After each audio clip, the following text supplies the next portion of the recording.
여러분, 안녕하세요. 임신 2달째, 우연히 남편과 의사의 대화를 엿듣고 저는 단호하게 낙태를 예약했습니다. 그 사실을 알게 된 남편은 경악했습니다. 제 이름은 김수진, 올해 27살입니다. 남편 박민준과 결혼한 지 꼬박 3년이 되었습니다. 저희는 친구 소개로 만났는데 반년 정도 사귀어 보니 성격이 잘 맞고 서로에게 만족해서 순조롭게 혼인신고를 했습니다. 결혼 후 생활이 아주 부유한 건 아니었지만 안정적이었습니다. 저는 회사에서 행정 업무를 맡고 있었고 민주는 작은 인테리어 스튜디오를 운영했는데 수입은 남들보다 부족하지도 넘치지도 않는 정도였습니다. 유일한 아쉬움은 결혼 3년 동안 아이가 생기지 않았다는 것이었습니다. 친정엄마는 전화할 때마다 젊을 때 빨리 낳아야 자기가 봐줄 수 있다고 재촉하셨습니다. 저 자신도 조급해서 몰래 병원에 가서 검사를 받아봤는데 의사 선생님은 몰래 병원에 가서 검사를 받아봤는데 의사 선생님은 라고 말했지만 사실 마음속으로는 아이를 간절히 바라고 있다는 걸 저는 알고 있었습니다. 그의 휴대폰에는 친구들 아이 사진이 꽤 많이 저장되어 있었고 가끔 꺼내보곤 했습니다. 그런데 지난달 생리가 거의 2주나 늦어지고 있었습니다. 저는 불안한 마음에 몰래 임신 테스트기를 사서 아침에 일어나 검사해보니 선명한 2줄이 나왔습니다. 임신 테스트기를 든 제 손은 떨렸습니다. 저는 서둘러 민준을 깨우며 말했습니다. 민준 씨, 이것 좀 봐요. 저 임신한 것 같아요. 민준은 눈을 비비며 앉더니 임신 테스트기를 보고는 갑자기 정신이 번쩍 들었습니다. 그는 저를 품에 안고 목소리까지 떨며 말했습니다. 정말이야, 수지 씨. 정말 임신했어. 너무 좋다. 우리 드디어 아이가 생겼어. 그날 아침 그는 스튜디오에도 가지 않고 저를 끌고 병원에 갔습니다. 초음파 검사 결과지를 이리저리 뒤집어 보며 입가에 미소가 떠나지 않았습니다. 초음파 검사 결과지를 보시더니 의사 선생님은 제가 이미 임신 2달째이고 태아가 아주 잘 발재이고 선생님, 지금 뭘 조심해야 하죠? 아내가 평소에 매운 걸 좋아하는데 먹어도 되나요? 뭘 보충해야 할까요? 의사 선생님은 웃으며 말씀하셨습니다. 매운 음식은 조금 줄이고 신선한 채소와 과일을 많이 드세요. 첫 석 달 동안은 무리하지 마시고 제때 검진받으러 오시면 됩니다. 병원에서 나오자 민주는 기어코 저에게 근사한 저녁을 사주겠다고 했습니다. 그리고 앞으로 집안일은 다 내가 할 테니 당신은 마음 편히 태교만 하고 먹고 싶은 게 있으면 말만 해. 내가 해줄게 라고 말했습니다. 저는 마음이 따뜻해졌고 그동안의 모든 불안감이 사라지는 것 같았습니다. 집으로 돌아가는 길에 그는 시부모님과 친정부모님께 전화해서 제가 임신했다는 기쁜 소식을 전하며 안심하라고 했습니다. 친정엄마는 전화로 감격해서 울음을 터뜨리시며 다음 날이라도 당장 와서 저를 돌봐주고 싶다고 하셨습니다. 저는 한참을 설득해서 주말에 오시라고 했습니다. 그 후 며칠 동안 민주는 저에게 유난히 잘해줬습니다. 아침에 일어나 아침밥을 차려주고 저녁에 퇴근하면 스스로 밥을 짓고 설거지를 했으며 찬물에 손도 못 대게 했습니다. 저는 우리의 날들이 이렇게 행복하게 이어질 줄 알았습니다. 하지만 얼마 지나지 않아 저는 그가 뭔가 이상하다는 것을 알아차렸습니다. 먼저 그가 전화를 받는 횟수가 잦아졌습니다. 예전에는 휴대폰을 주로 거실에 두었는데 이제는 어디를 가든 휴대폰을 가지고 다녔습니다. 가끔 휴대폰이 울리면 일부러 베란다나 화장실로 가서 전화를 받곤 했는데 목소리를 너무 낮게 깔아서 저는 그가 무슨 말을 하는지 전혀 들을 수 없었습니다. 한 번은 제가 베란다를 지나가다가 그가 방법을 찾아볼게라고 말하는 것을 들었습니다. 제가 막 들어가서 누구와 통화하냐고 물으려는데 그가 전화를 끊고 돌아서서 웃으며 말했습니다. 스튜디오 일이야. 고객이 빨리 진행해달라고 재촉하네. 저는 그때는 별 생각 없이 그가 정말 바쁜가 보다 생각했습니다. 하지만 그 후 그는 전화를 피하는 것뿐만 아니라 자주 냈다고 말했고 몸에서는 가끔 낯선 혀게 들어왔습니다. 예전에는 보통 저녁 7시 전에 집에 왔는데 이제는 가끔 9시나 10시가 되어서야 돌아왔습니다. 한 번은 제가 그에게 요즘 왜 이렇게 바빠요? 예전에는 이렇게 야근하는 거 못 봤는데 라고 물었습니다. 그는 신발을 갈아 신으며 무심하게 말했습니다. 당신 임신했잖아? 당신이랑 아이에게 더 좋은 생활을 해주려고 돈 좀 더 벌어야지. 이 말은 듣기에는 아무 문제가 없었지만 저는 왠지 모르게 마음이 불안했습니다. 또 한 번은 제가 그의 서재를 정리하다가 서랍에서 새 여성용 팔찌를 발견했습니다. 제가 좋아하는 스타일도 아니었고 저는 한 번도 본 적이 없었습니다. 저는 팔찌를 들고 그에게 물었습니다. 이 팔찌 누구 거예요? 당신이 산 거예요? 그는 팔찌를 보고 눈빛이 흔들리더니 서둘러 말했습니다. 고객이 준 거야. 샘플이라고 하면서 품질 좀 봐달라고 하더라고. 당신한테 말하는 걸 깜빡했네. 말을 마치고 그는 팔찌를 가져가 서랍 깊숙이 넣어두고는 서랍을 잠가버렸습니다. 제 마음속 의문은 점점 커져갔지만 증거가 없어서 그냥 마음속에 묻어둘 수밖에 없었습니다. 저는 어쩌면 임신해서 내가 너무 예민해져서 별 생각 다 하는 거나 임신해서 그러던 어느 날 밤 제가 잠에서 깨어보니 거실 불이 켜져 있었습니다.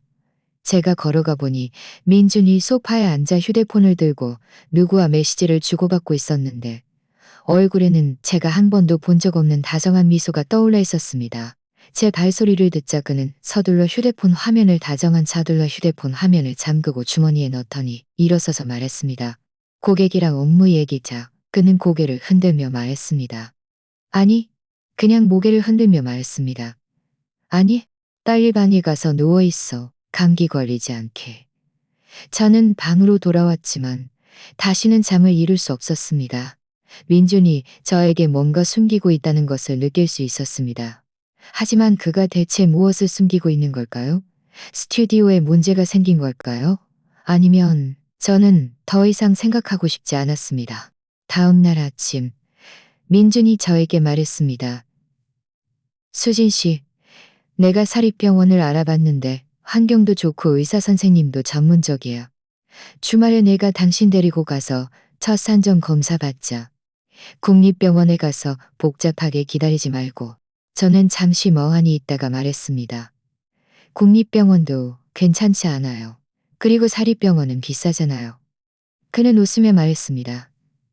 비싸면 어때? 당신이랑 아이만 건강하면 되지. 내가 다 알아봤는데 이 병원 산부인과 의사 선생님이 특히 유명하대. 많은 사람이 일부러 거기 가서 산전 검사를 받는데 그의 열정적인 모습을 보니 제 마음속 의구심이 조금은 줄어들었습니다. 저는 고개를 보니 제 마음속 의구심이 조금은 줄어들었습니다. 하지만 저는 이 사립병원에서의 산전 검사가 저와 민준의 관계를 완전히 바꾸고 제 뱃속 아이의 운명까지 바꿀 엄청난 비밀을 발견하게 될 줄은 꿈에도 몰랐습니다. 주말이 금방 찾아왔습니다. 민준은 아침 일찍 일어나 저에게 아침밥을 차려줬습니다. 아침 식사를 마치고 우리는 차를 타고 사립병원으로 향했습니다. 가는 길에 그의 휴대폰이 또 울렸지만 그는 화면을 한번 보고는 받지 않고 바로 무음으로 바꿨습니다. 제가 물었습니다. 왜 안 받아요? 고객한테 급한 일 생겼어요? 그는 아무것도 아니야. 중요하지 않아. 나중에 다시 전화할게. 오늘은 우리 산전 검사에 집중하자. 다른 일에 방해받지 말고 라고 말했습니다. 저는 더 이상 묻지 않았지만 마음속으로는 뭔가 잘못되었다는 느낌을 떨칠 수 없었습니다. 차가 병원에 거의 다 도착했을 때 그의 휴대폰이 또 울렸습니다. 이번에는 무음으로 바꾸지 않고 휴대폰을 들고 길가에 차를 세우더니 나 전화 좀 받고 올게. 당신은 차에서 기다려라고 말했습니다. 그가 차에서 내린 후 차에서 멀리 떨어진 곳으로 가서 저에게 등을 돌린 채 낮은 목소리로 전화를 받았습니다. 저는 차 안에 앉아 그의 뒷모습을 보며 마음속 불안감이 점점 강해지는 것을 느꼈습니다. 저는 앞으로 저를 기다리고 있을 진실이 얼마나 잔인할지 알지 못했습니다. 민주는 길가에서 전화를 마치고 돌아왔는데 표정이 좋지 않았습니다. 하지만 차로 다가올 때는 일부러 웃음을 지으며 제가 무언가를 눈치챌까봐 걱정하는 듯했습니다. 그가 차문을 열고 들어오자 제가 누구의 전화였냐고 물으려는데 그가 먼저 입을 열었습니다. 고객 쪽에서 급한 일이 좀 생겨서 다음 주 인테리어 시안을 확인해 달라고 하더라고. 별일 아냐 하고 대답하며 더 이상 묻지 않았지만 마음속에는 작은 돌덩이가 얹힌 듯 무거웠습니다. 차가 다시 출발하여 사립병원 방향으로 향했습니다. 가는 내내 민주는 거의 말을 하지 않았고 운전대 위에 손가락을 무의식적으로 두드렸습니다. 예전에는 운전할 때 항상 저에게 이런저런 이야기를 하곤 했는데 오늘은 유난히 조용했고 라디오조차 켜지 않았습니다. 대략 30분 넘게 달린 후에야 드디어 그 사립병원에 도착했습니다. 병원은 확실히 웅장해 보였습니다. 입구에는 제복을 입은 경비원이 차문을 열어주었고 로비에는 반짝이는 대리석이 깔려 있었으며 대기 공간에는 푹신한 소파가 놓여 있어 복잡한 국립병원과는 완전히 달랐습니다. 민주는 주차를 마치고 차에서 내린 후 일부러 제 쪽으로 와서 팔짱을 끼고 말했습니다. 반에 산전히 걸어 발밑 조심하고 발밑 조심하고. 로비에 들어서자 그는 익숙하게 산부인과 접수대로 가서 간호사에게 말했습니다. 박민준 선생님, 박은영 의사 선생님께서 기다리고 계십니다. 바로 들어가시면 됩니다. 저는 조금 의아해서 물었습니다. 언제 예약했어요? 저는 왜 몰랐죠. 그는 저를 진료실로 이끌면서 말했습니다. 지난주에 예약했어. 당신에게 깜짝 놀라게 해주려고 미리 말 안 했지. 진료실 문 앞에 도착했지만 아직 들어가지 않았는데 민준이 갑자기 멈춰서더니 저를 돌아보며 매우 진지한 표정으로 말했습니다. 수진 씨, 이따가 박은영 의사 선생님 만나면 뭐 물어보시든 솔직하게 대답해. 다른 건 너무 캐묻지 말고 헛된 생각도 하지 마. 알겠지? 저는 잠시 멍하니 있다가 의아하게 물었습니다. 왜요? 진료는 의사 선생님이랑 많이 소통해야 하는 거 아니에요. 무슨 문제 있으면 다 물어봐야죠. 그는 서둘러 설명했습니다. 묻지 말라는 게 아니라 박은영 의사 선생님이 너무 바쁘셔서 뒤에 환자가 많이 기다리고 있어. 우리 때문에 시간 낭비하지 말자. 그리고 우리 전에 국립병원에서 이미 검사 받았잖아. 대야 문제 없다고 했으니. 이 말은 좀 억지스러웠지만 저는 그때는 별 생각 없이 그가 귀찮아하는 건가 싶어 고개를 끄덕이며 말했습니다. 알겠어요. 의사 선생님 시간 낭비하지 않을게요. 그제야 그는 안심하고 문을 열고 저를 진료실로 데리고 들어갔습니다. 진료실에는 40대 중반쯤 되는 여성 의사 선생님이 금태 안경을 쓰고 앉아 계셨는데 인상이 온화해 보였습니다. 우리가 들어오자 서둘러 일어서서 웃으며 말했습니다. 박민준 선생님 오셨군요. 이분이 김수진 씨인가요? 어서 앉으세요. 민주는 박은영 의사 선생님과 아주 친한 듯 저를 끌어다 앉히더니 먼저 말을 걸었습니다. 박은영 의사 선생님, 죄송합니다. 제 아내가 임신 2달째인데 오늘 정기 검진 받으러 왔습니다. 박은영 의사 선생님은 고개를 끄덕이더니 제게 시선을 옮기며 웃으며 들어왔습니다. 박은영 의사 선생님은 고개를 끄덕이더니 제게 시선을 옮기며 웃으며 물었습니다. 김수진 씨, 요즘 몸은 어떠세요? 입덧이나 피로감 같은 증상은 없으신가요? 평소 식사와 수면은 괜찮으신가요? 박은영 의사 선생님은 진료 기록지에 뭔가를 적으면서 몸 상태에 대한 몇 가지 질문을 더 하셨고 저는 모두 답했습니다. 질문을 마친 후 박은영 의사 선생님은 먼저 초음파 검사를 해보고 오세요. 태아 발달 상태를 보고 오시면 결과를 말씀드릴게요 라고 말씀하셨습니다. 민주는 서둘러 일어서며 말했습니다. 네, 지금 바로 가겠습니다. 박은영 의사 선생님, 신경 많이 써주셔서 감사합니다. 박은영 의사 선생님도 그에게 눈빛을 보내며 살짝 고개를 끄덕였습니다. 저는 옆에 앉아 이 모든 장면을 지켜보며 마음속 의구심이 다시 솟아올랐습니다. 둘이 무슨 관계지? 왜 몰래 눈빛을 주고받지? 혹시 오래전부터 아는 사이인가? 초음파 검사실로 가는 길에 저는 민준에게 물었습니다. 당신 예전에 박은영 의사 선생님 아는 사이였어요? 꽤 친해 보이던데. 그는 걸음을 멈칫하더니 서둘러 말했습니다. 아니, 모르는 사이야. 그냥 지난번에 상담하러 왔을 때 한 번 본 적 있어. 내가 우리 상황을 말했더니 그분이 워낙 친절해서 오늘 태도가 좀 더 열정적인 것뿐이야. 저는 더 이상 말하지 않고 그를 따라 초음파 검사실로 들어갔습니다. 초음파 검사를 할 때 의사 선생님은 아주 꼼꼼하게 봐주셨고 검사하는 내내 태아가 잘 자라고 있네요. 심장 박동도 규칙적이고 주수와 크기도 맞아요. 아무 문제 없으니 안심하세요. 아무 문제 없으니 안심하셨습니다. 기쁘지도 흥분하지도 않았고 지난번 국립병원에서 초음파 검사 결과지를 받았을 때와는 완전히 달랐습니다. 초음파 검사를 마치고 결과지를 들고 박은영 의사 선생님 진료실로 돌아왔습니다. 박은영 의사 선생님은 결과지를 받아보시더니 웃으며 말씀하셨습니다. 아주 좋아요. 태아 발달이 정상입니다. 김수진 씨는 평소에 충분히 쉬시고 엽산 잘 챙겨 드시면 됩니다. 민주는 서둘러 말을 받았습니다. 박은영 의사 선생님, 정말 아무 문제 없나요? 다른 검사는 더 안 해도 되나요? 임신 초기에 이런 검사를 하면 위험을 배제할 수 있다고 들었는데요. 저는 조금 놀라서 물었습니다. 우리 이미 검사 받았잖아요. 의사 선생님도 문제 없다고 하셨는데 왜 또 다른 검사를 해야 해요? 민주는 저를 무시하고 계속 박은영 의사 선생님을 바라봤습니다. 박은영 의사 선생님을 바라봤습니다. 박은영 의사 선생님은 잠시 멍하니 있다가 말씀하셔도 계속됩니다. 퇴근여는 있다가 말씀하셨답니다. 혹시 불안하시면 특별히 필요는 없지만 혹시 불안하시며 비용은 문제 없습니다. 위험은 배제할 수 있다면 됩니다. 수진 씨, 우리 이거 하나 하자. 그래야 안심할 수 있어. 저는 조금 망설이며 말했습니다. 하지만 의사 선생님도 문제없다고 하셨고 검사하려면 일주일이나 기다려야 하는데 너무 번거롭잖아요. 너무 번거롭잖아요. 민준의 얼굴색이 순식간에 어두웠잖아요. 저는 그의 말에 조금도 관심이 없어. 저는 그의 말에 조금 서운했습니다. 이건 아이를 위한 일이야. 만약 무슨 문제라도 있습니다.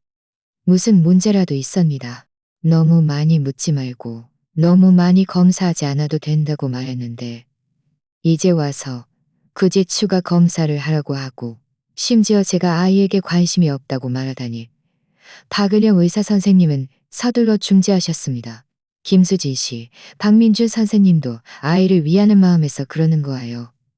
혹시 불안하시면 검사해서. 박민주는 웃음을 지으면 것도 좋습니다. 그제야 민주는 웃음을 저는 거예요. 그의 고집스러운 모습과 박은영 의사 선생님의 말씀이라. 감사합니다. 박은영 의사 선생님.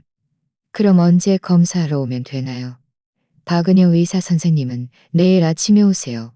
금식하고 오셔서 피 뽑으면 됩니다. 제가 다 준비해 놓을게요. 라고 말씀하셨습니다. 정말 감사합니다. 신경 써주셔서.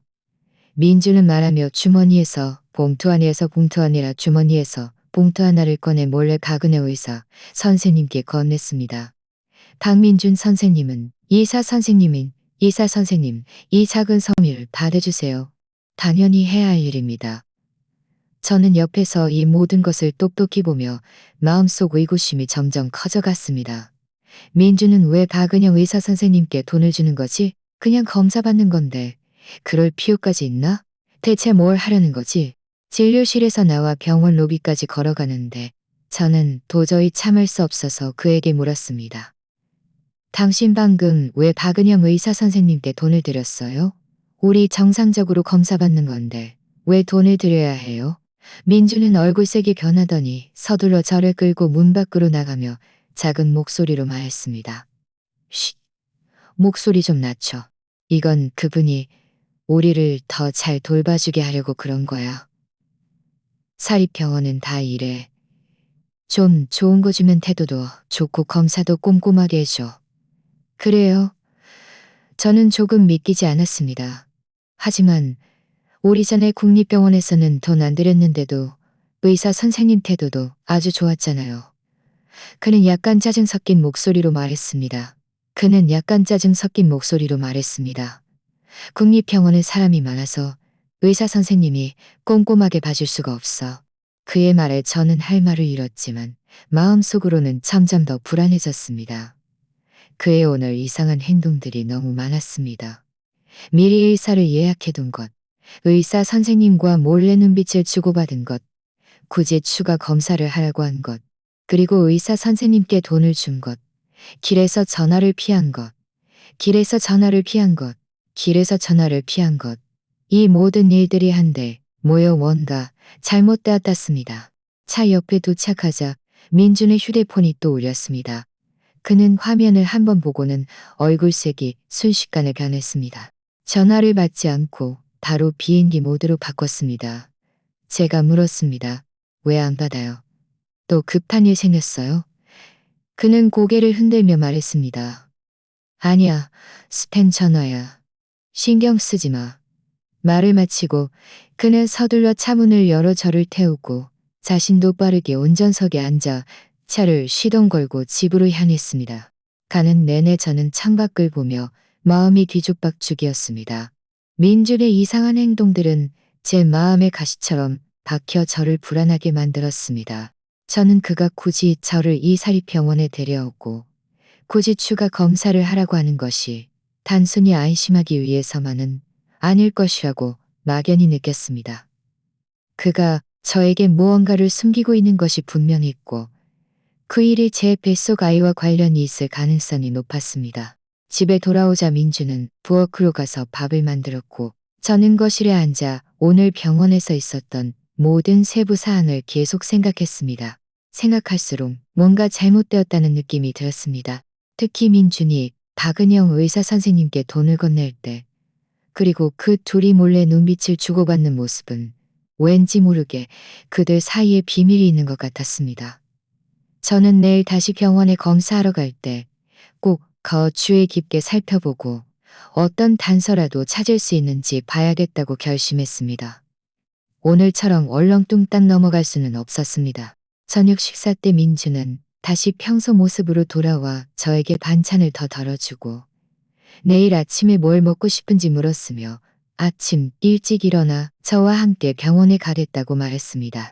저는 그에게 대답하면서도 마음속으로는 내일 그가 대체 무엇을 숨기고 있는지 꼭 밝혀내야겠다고 다짐했습니다. 다음 날 아침 일찍 민주는 정말 일찍 일어났습니다. 그리고 일부러 저에게 좁쌀죽을 끓여주며 아침에 피 뽑으려면 금식해야 하니 먼저 속을 좀 채우고 피 뽑은 후에 다른 걸 먹으라고 했습니다. 그가 바쁘게 움직이는 모습을 보며 저는 만감이 교차했습니다. 어제 그런 이상한 행동들을 보지 못했다면 분명 그가 다정하고 좋은 남편이라고 생각했을 겁니다. 하지만 지금은 그의 다정함이 모두 연기처럼 느껴졌고 그 뒤에 어떤 속셈이 숨어 있는지 알 수 없었습니다. 아침 식사를 마치고 우리는 차를 타고 사립병원으로 향했습니다. 가는 길에 민준의 휴대폰이 또 여러 번 울렸지만 그는 모두 받지 않고 바로 무음으로 바꿨습니다. 그리고 저에게 이런 전화들은 신경 쓰지 마. 오늘은 우리 검사에만 집중하자라고 말했습니다. 저는 아무 말 없이 고개를 끄덕였지만 마음속 불안감은 점점 더 강해졌습니다. 병원에 도착하자 민주는 익숙하게 저를 이끌고 체열실로 갔습니다. 피를 뽑을 때 간호사는 아주 조심스럽게 해서 별로 아프지 않았습니다. 체열을 마친 후 민주는 저를 부축해 대기실 소파에 앉으며 말했습니다. 당신 여기 앉아서 기다려.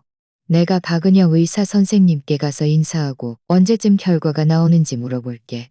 저는 그가 진료실로 걸어가는 뒷모습을 고려가는 뒷모습을 보며 갑자기 한 가지 생각이 저는 그에게 말했습니다. 따라가서 그가 박은영 의사 선생님과 데려가서 그가 박은영 의사 선생님과 대체 무슨 님과 대체 무슨 님과 대체 무슨 이야기를. 민주는 잠시 멍하니 있다가 서둘러 말했습니다. 아니야, 아니야. 당신은 앉아있어. 내가 물어보고 올게. 이런 사소한 일로 당신이 왔다 갔다 할 필요 없어. 그의 반응은 아주 이상했습니다. 마치 제가 진료실에 함께 가는 것을 극도로 꺼리는 것 같았습니다. 제 마음속 의구심은 더욱 커졌고 저는 일부러 말했습니다. 저는 일부러 말했습니다. 괜찮아요. 앉아있으니 심심하고 같이 가서 몸도 풀겸요. 진료실 문 앞에 거의 다 왔을 때 저는 갑자기 배가 좀 불편했습니다. 아마 아침에 별로 먹은 게 없었고 약간 긴장해서 그랬을 겁니다. 저는 민준에게 말했습니다. 저 화장실 좀 다녀올게요. 당신 먼저 박은영 의사 선생님께 말씀드리고 있어. 금방 갈게요. 민준은 고개를 끄덕이며 말했습니다. 그래, 천천히 해. 서두르지 마. 말을 마치고 그는 문을 열고 진료실로 들어갔습니다. 진료실 문은 닫히지 않고 살짝 틈이 벌어져 있었고 안에서 나는 소리가 희미하게 들렸습니다. 저는 문 앞에 서서 심장이 쿵쾅거렸습니다. 제가 듣게 될 진실이 어떤 모습일지 알 수 없었습니다. 처음에는 안에서 아무 소리도 들리지 않았습니다. 대략 1여 초가 지나자 박은영 의사 선생님의 목소리가 들렸습니다. 박민주 선생님, 사모님은 어디 계세요? 왜 혼자 오셨어요? 그리고 민준의 목소리가 들렸습니다. 그는 목소리를 낮춰 말했습니다. 화장실 갔어요. 금방 올 겁니다. 박은영 의사 선생님? 어제 말씀드렸던 일은 준비 가되셨나요? 박은영 의사 선생님의 목소리는 약간 망설이는 듯 했습니다. 박민주 선생님, 이 일은 아무래도 좀 아닌 것 같습니다. 어쨌든 태아는 아무 문제가 없는데 제가 사모님께 태아에게 이상이 있다고 말하면 혹시 믿지 않고 다른 병원에 가서 검사라도 받으면 다 들통나지 않겠습니까? 제 심장이 갑자기 목구멍까지 치솟았습니까? 민준의 목소리는 약간 짜증 섞인 듯 했습니다. 박은영 의사 선생님, 걱정 마세요. 그분은 다른 병원에 가서 검사받지 않을 겁니다. 평소에도 의사 선생님을 많이 믿는 편이고 제가 옆에서 잘 설득해서 이게 그분을 위한 일이라고 느끼게 할 겁니다. 어제 제가 말씀드린 대로 태아에게 염색체 이상이 있을 수 있으니 임신 중단을 권유해 달라고만 하시면 됩니다.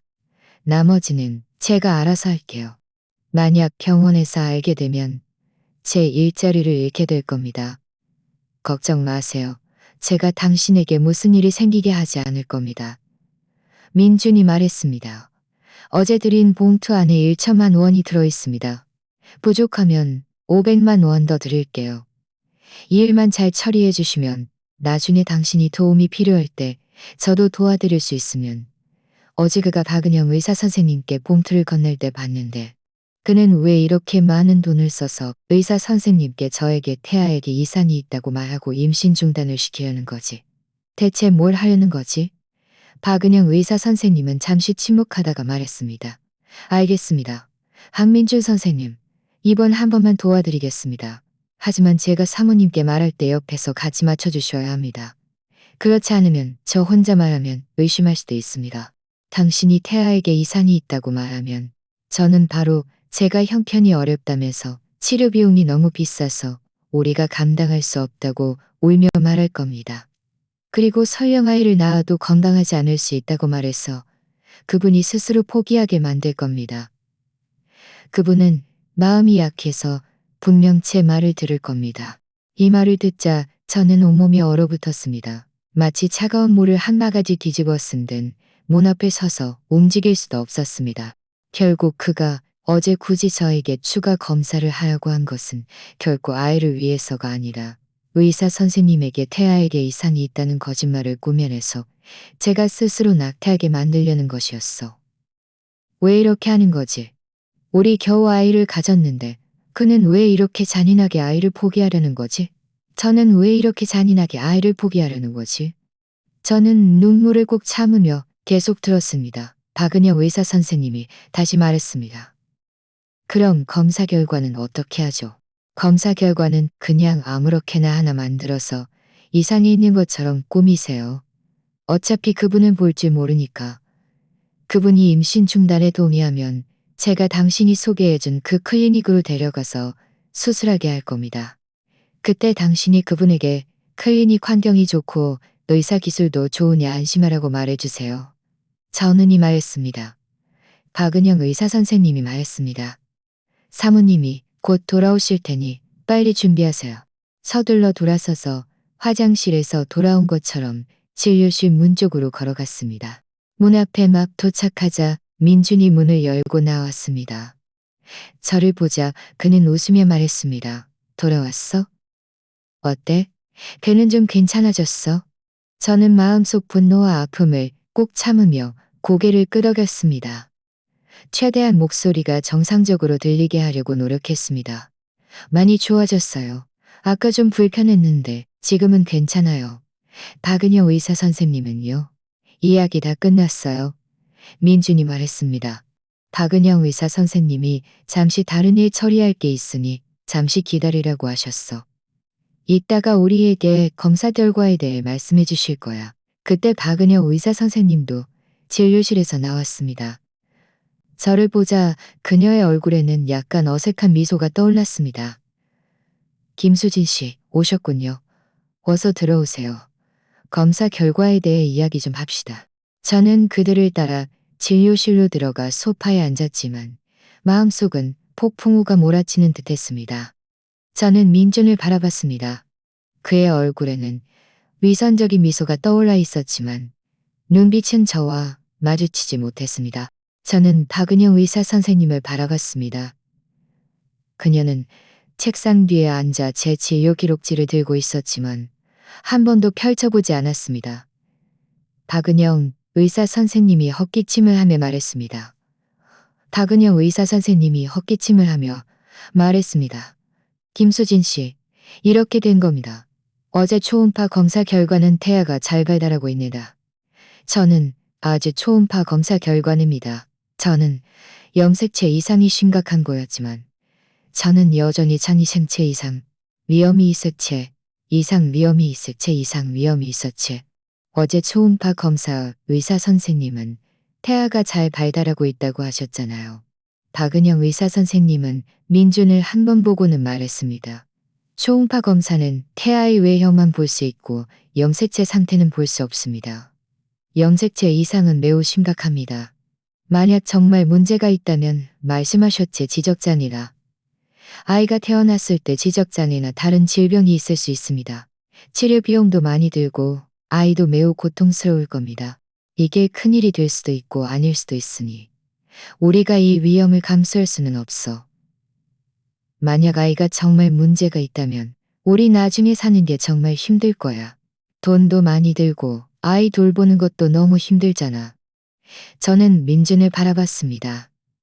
그의 눈빛은 간절함으로 가득 차 있었고 마치 제가 당장 이 아이를 포기하는데 동의하기를 바라는 듯했습니다. 그는 이 아이를 원하지 않았고 심지어 1천만 원을 써서 의사 선생님과 짜고 거짓말을 꾸며내서 나에게 낙태를 시키려 했어. 하지만 저는 그를 바로 비난할 수 없었습니다. 먼저 그가 왜 그렇게 잔인하게 저에게 낙태를 시키려 하는지 알아내야 했습니다. 저는 눈물을 꾹 참으며 아주 겁에 질린 듯 말했습니다. 그럼 어떻게 하죠? 정말 임신 중단을 해야 하나요? 저는 이 아이를 포기하기가 좀 아까운데 우리 아이잖아요. 민주는 서둘러 말했습니다. 수진 씨, 당신이 아까워하는 거 알아. 나도 아깝지만 어쩔 수 없는 일이야. 우리는 아직 젊으니 나중에 또 아이를 가질 수 있어. 만약 이 문제가 있는 아이를 낳으면 우리 평생 발목 잡힐 거야. 박은영 의사 선생님, 제 말이 맞죠? 박은영 의사 선생님은 고개를 끄덕이며 말했습니다. 네, 박민준 선생님은 고개를 끄덕이며 말했습니다. 네, 박민준 선생님 말씀이 맞습니다. 두 분은 아직 젊으니 기회는 많습니다. 굳이 이 위험을 감수할 필요는 없습니다.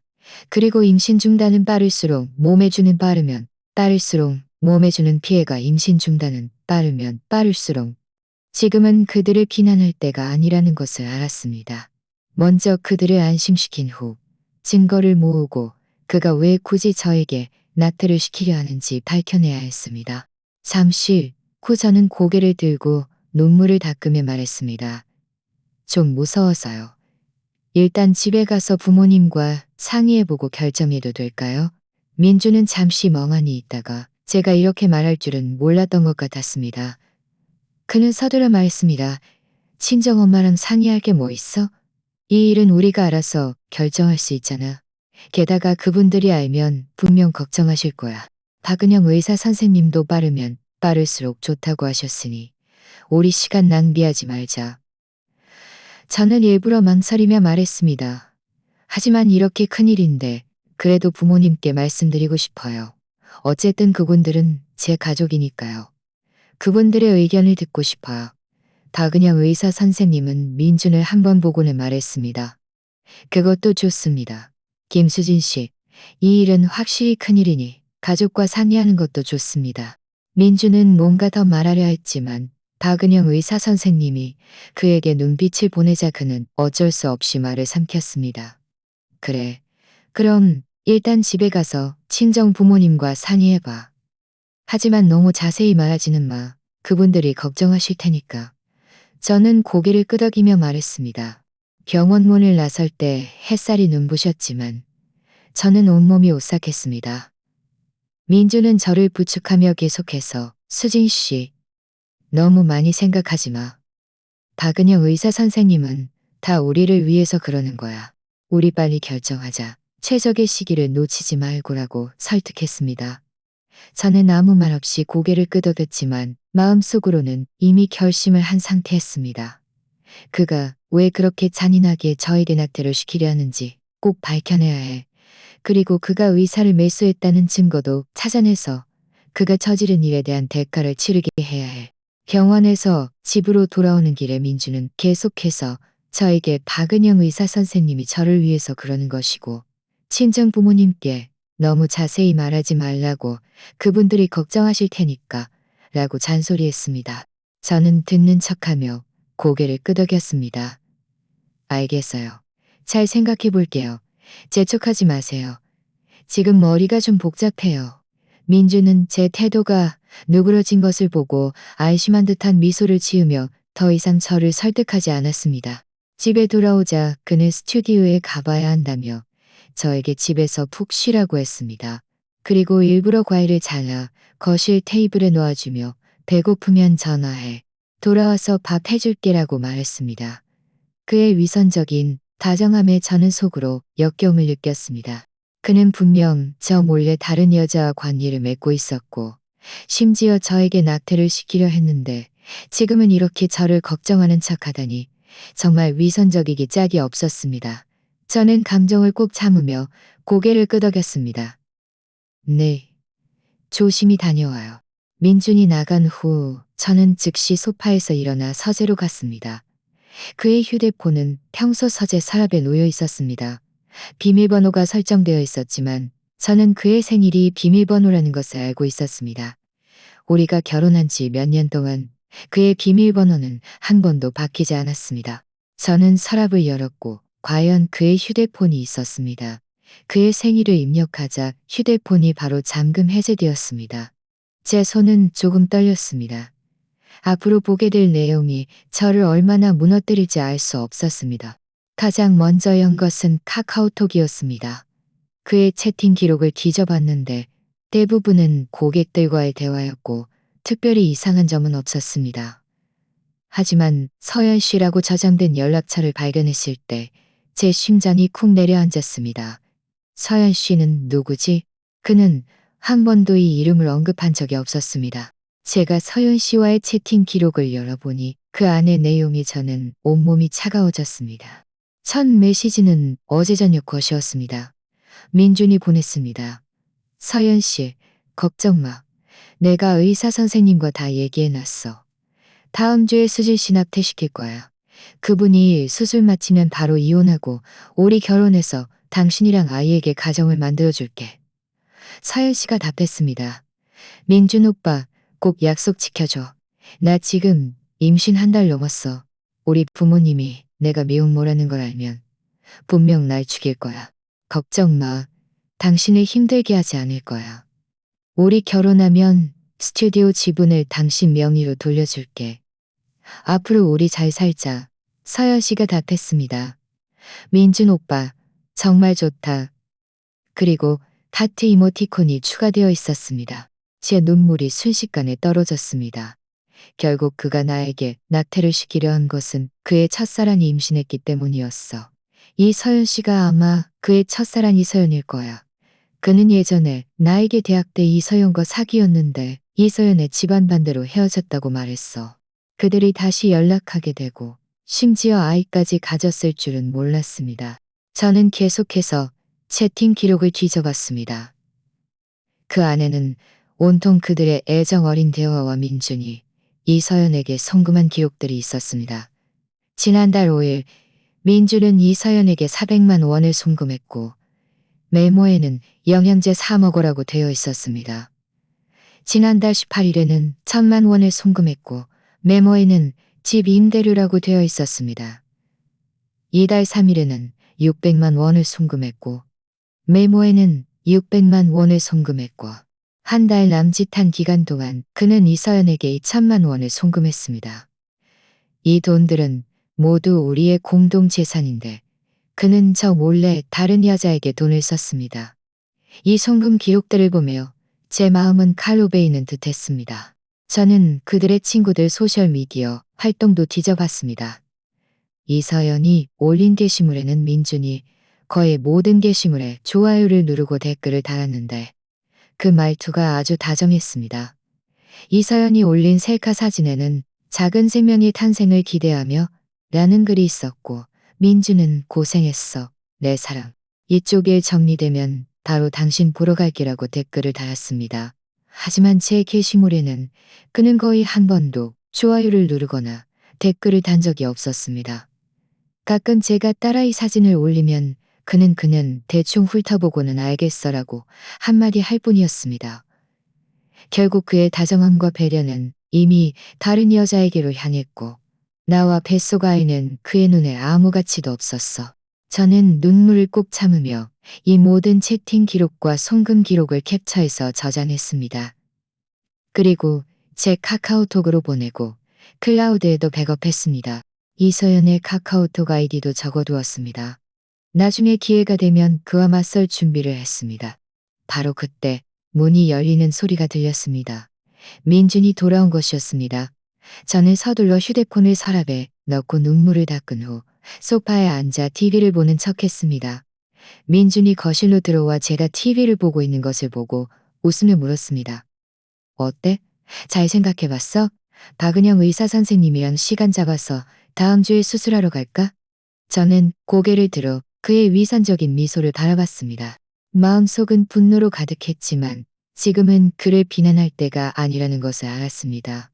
먼저 그를 안심시킨 후 충분한 증거를 모아서 그에게 진실을 밝혀야 했습니다. 저는 일부러 망설이는 척하며 말했습니다.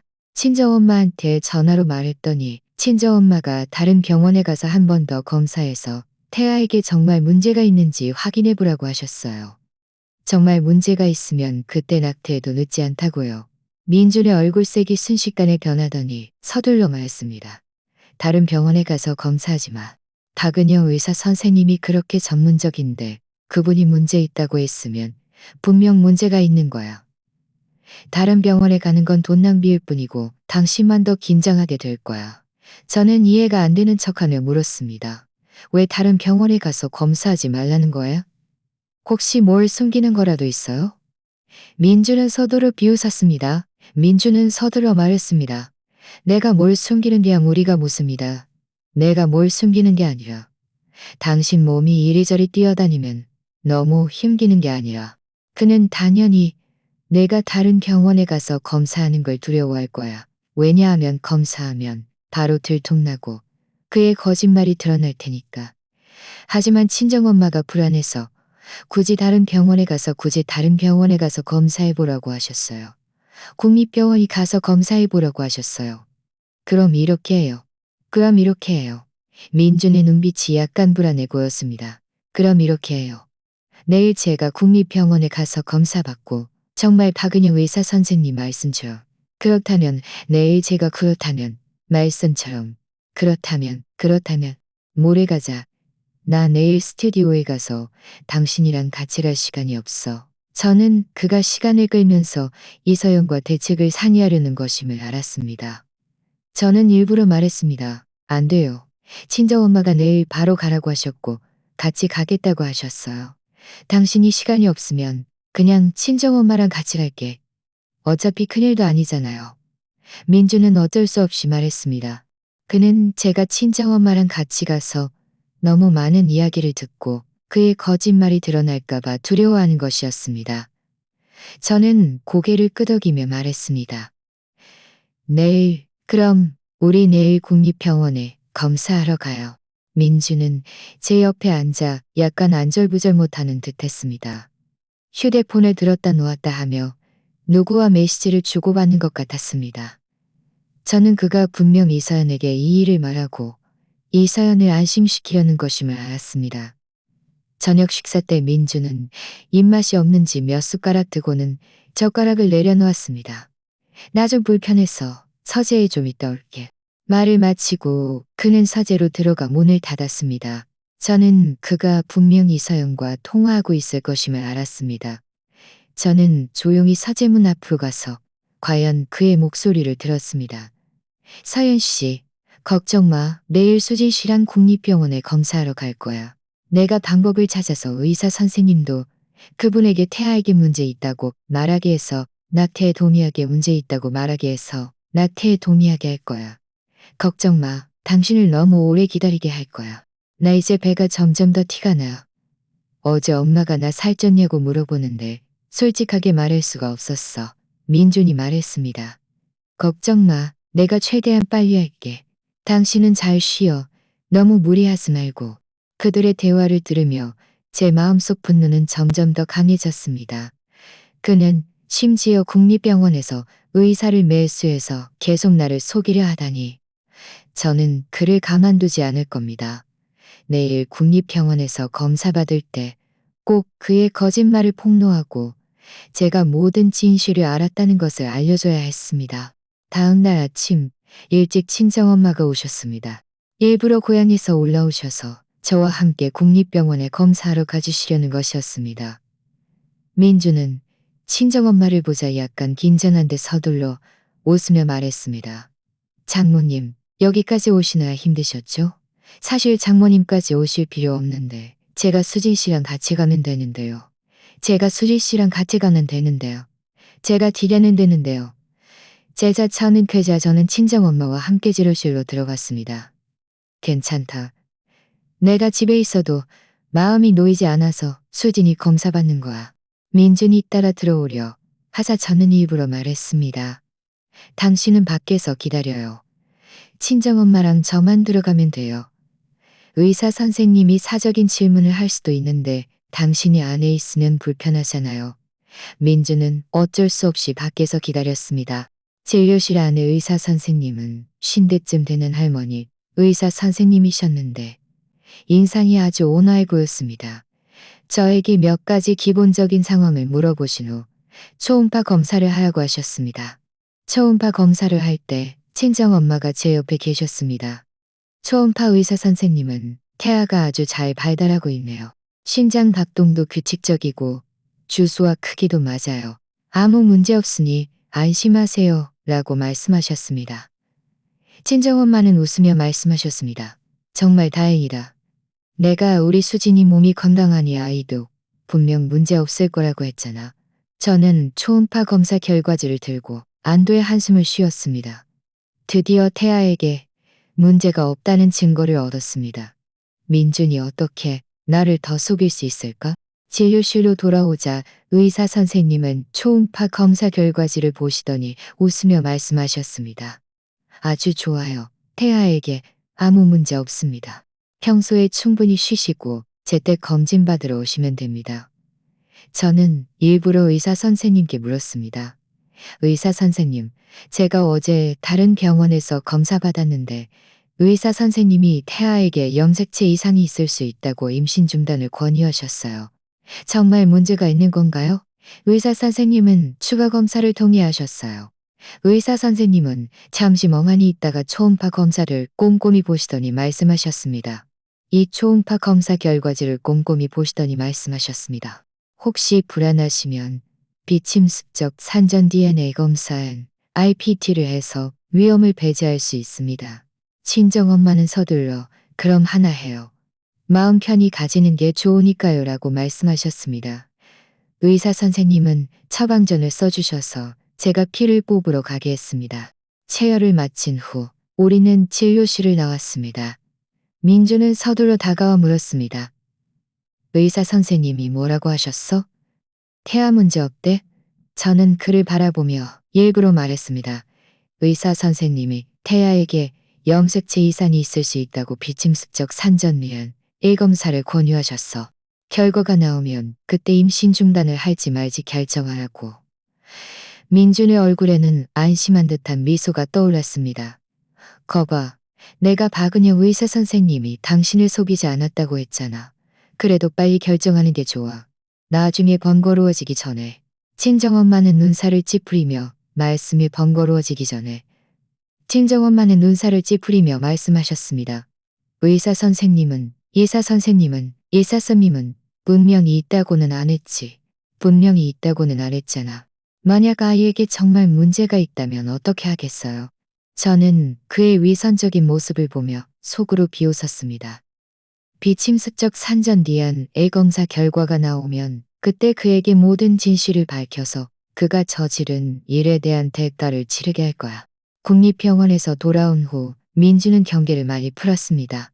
매일 여전히 저를 걱정하는 척했지만 사실 마음속으로는 비침습적 산전디안 뇌검사 결과를 계속 신경 쓰고 있었고 제가 빨리 낙태하기를 바랐습니다. 저는 겉으로는 그에게 맞춰주며 태아에게 문제가 있을 수 있다는 걱정 때문에 불안한 척했지만 몰래 더 많은 증거를 모으는데 시간을 썼습니다. 채팅 기록과 송금 내역 캡처만으로는 부족했습니다. 나중에 그가 변명할 수 없도록 더 확실한 증거를 확보해야 했습니다. 먼저 녹음이었습니다. 민주는 매일 밤 서재에서 이서연과 통화했습니다. 예전에는 그냥 몰래 들었는데 이번에는 일부러 작은 녹음기를 사서 서재 책장 위에 숨겨두었습니다. 그들의 대화가 딱 들리는 곳이었습니다. 첫날 밤 민주는 평소처럼 서재로 들어가 문을 닫았습니다. 저는 거실에 앉아 서재 문에 귀를 대고 휴대폰을 쥐고 언제든 녹음기를 가지러 갈 준비를 했습니다. 대략 10분쯤 지나자 그가 말하는 소리가 들렸습니다.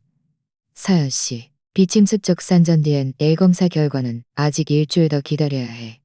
결과 나오면 수질 씨한테 결과가 안 좋다고 말할 수가 없었어. 민준 오빠, 나 속이는 거 아니지? 이서연의 목소리는 불가능할게. 이서연의 목소리는 불평하는 듯 했습니다. 아직 일주일이나 기다려야 해. 수진이 낙태하고 나면 꼭 바로 이혼해줘. 민주는 서둘러 말했습니다. 내가 어떻게 당신을 속이겠어. 나는 그분이랑 이미 감정 없어. 그분이 순조롭게 낙태하게 하게 하려고 그러는 거지. 아니었으면 진작에 다 말했을 거야. 우리 결혼하면 내가 당신 데리고 해외여행 가서 당신에게 잘 보상해 줄게. 몇 마디 더 잡담을 나눈 후 민주는 전화를 끊었습니다. 저는 그가 서재에서 나오자마자 서둘러 들어가 녹음기를 끊었습니다.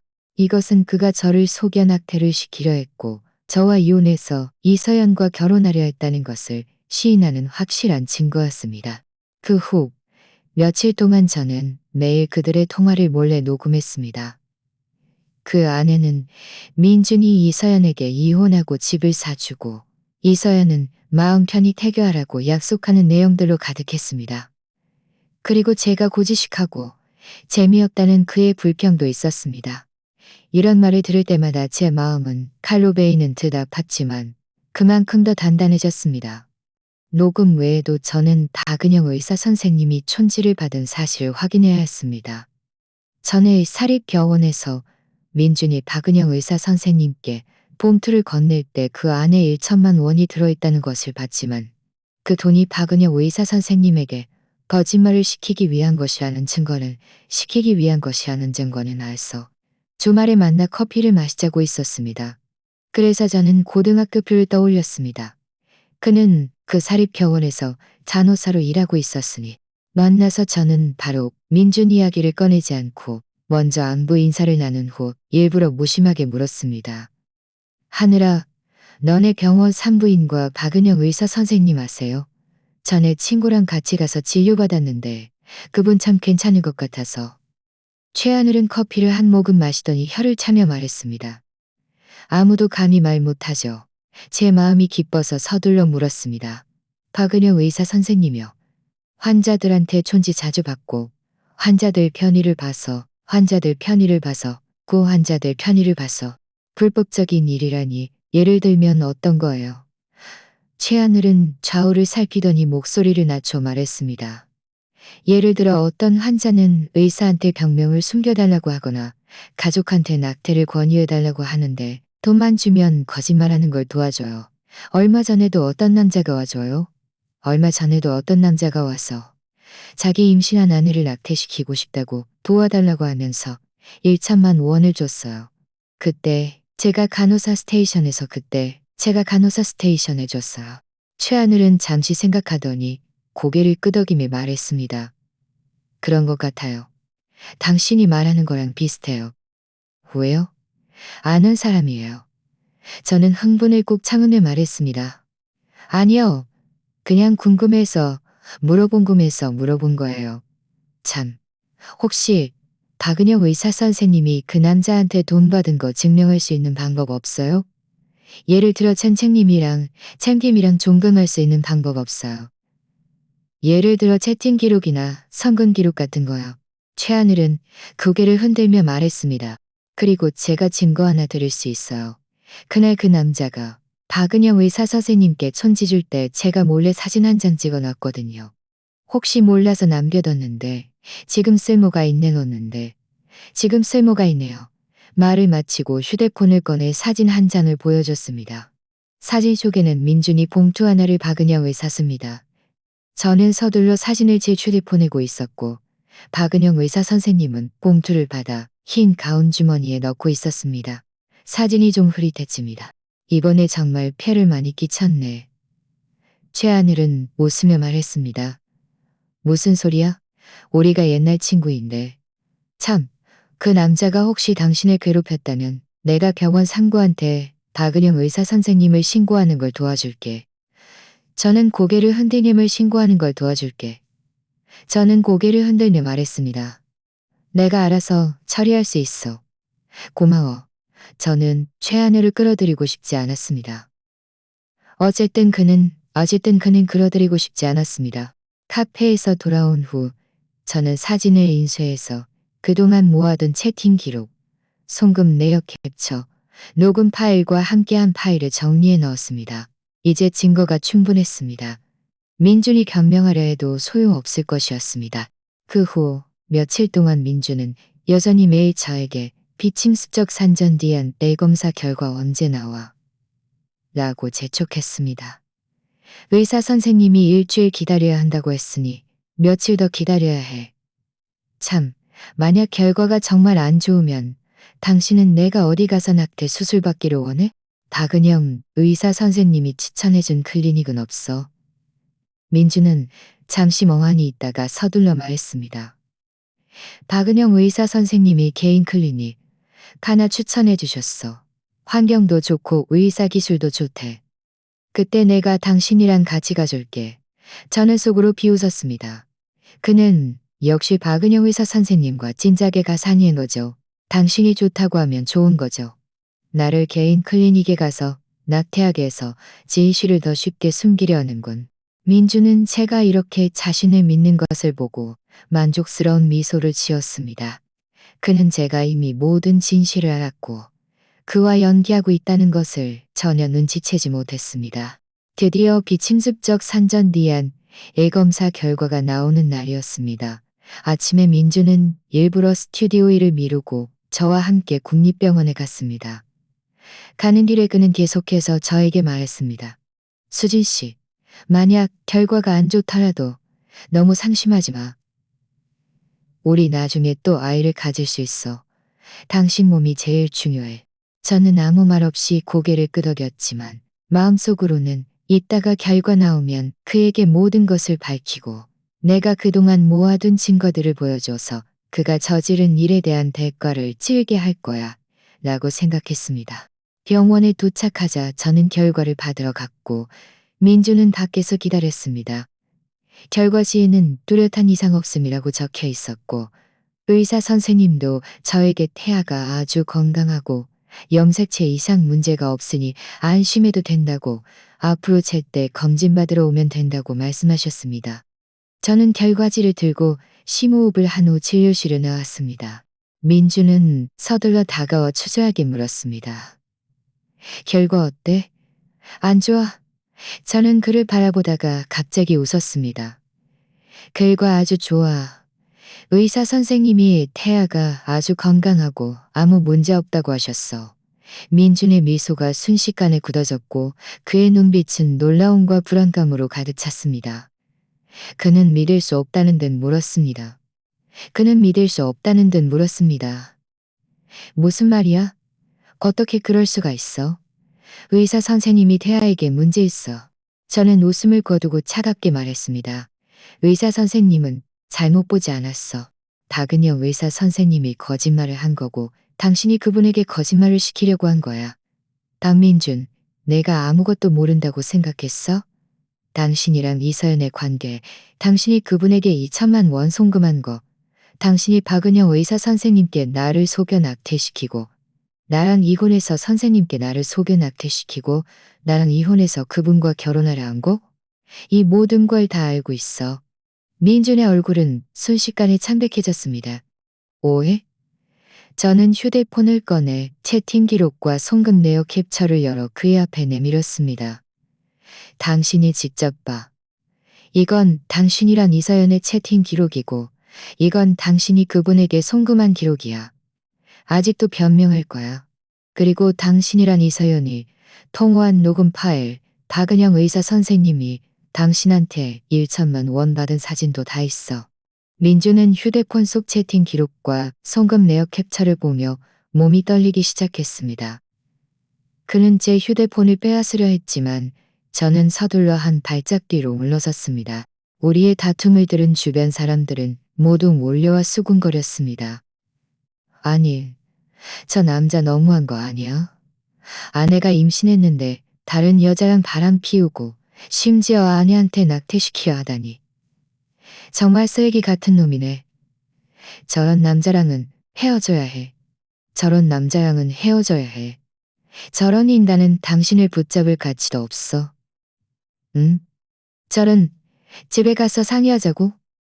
민주는 얼굴이 새빨개졌다가 다시 창백해졌습니다.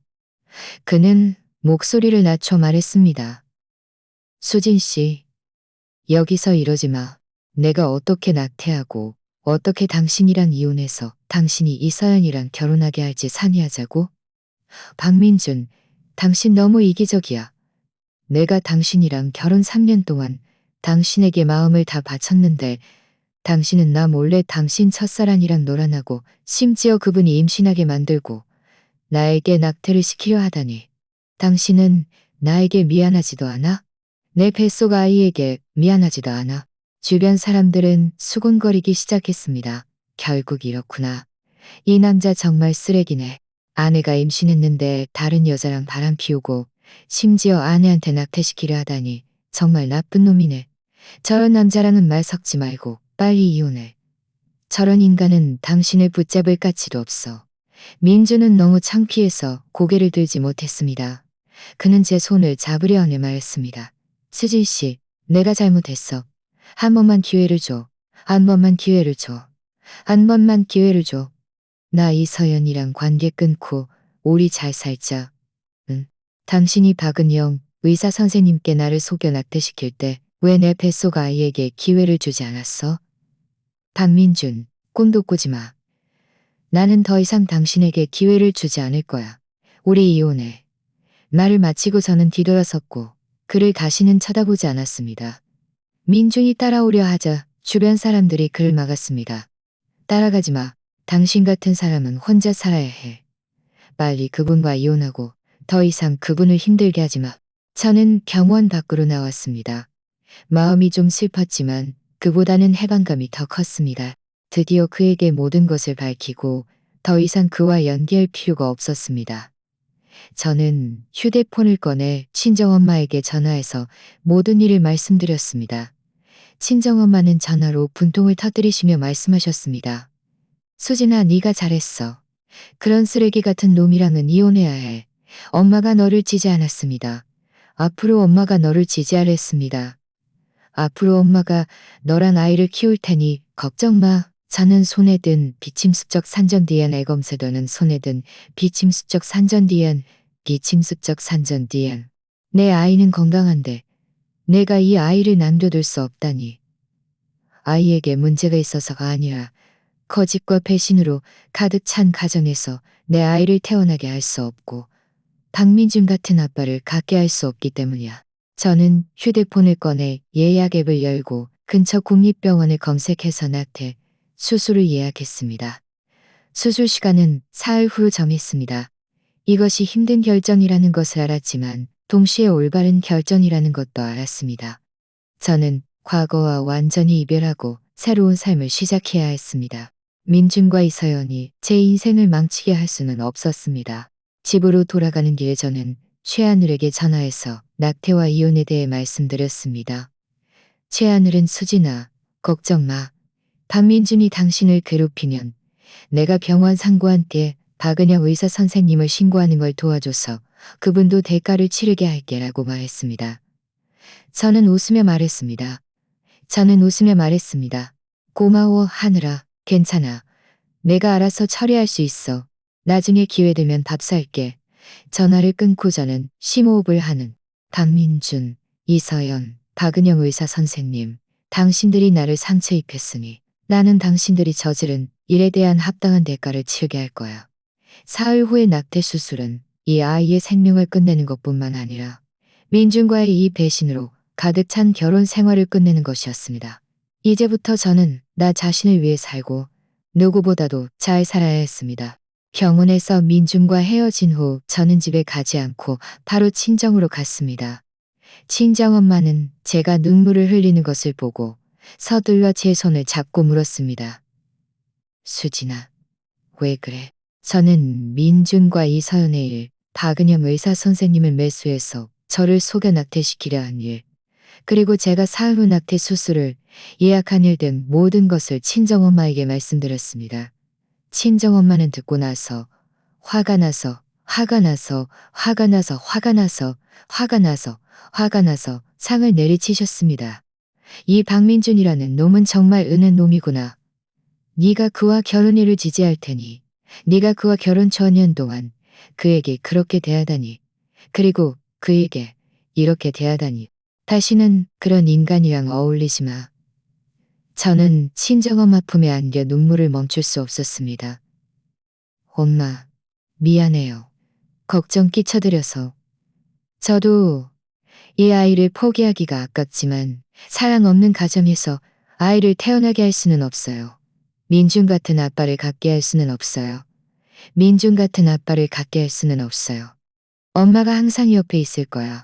엄마가 항상 옆에 있을 거야.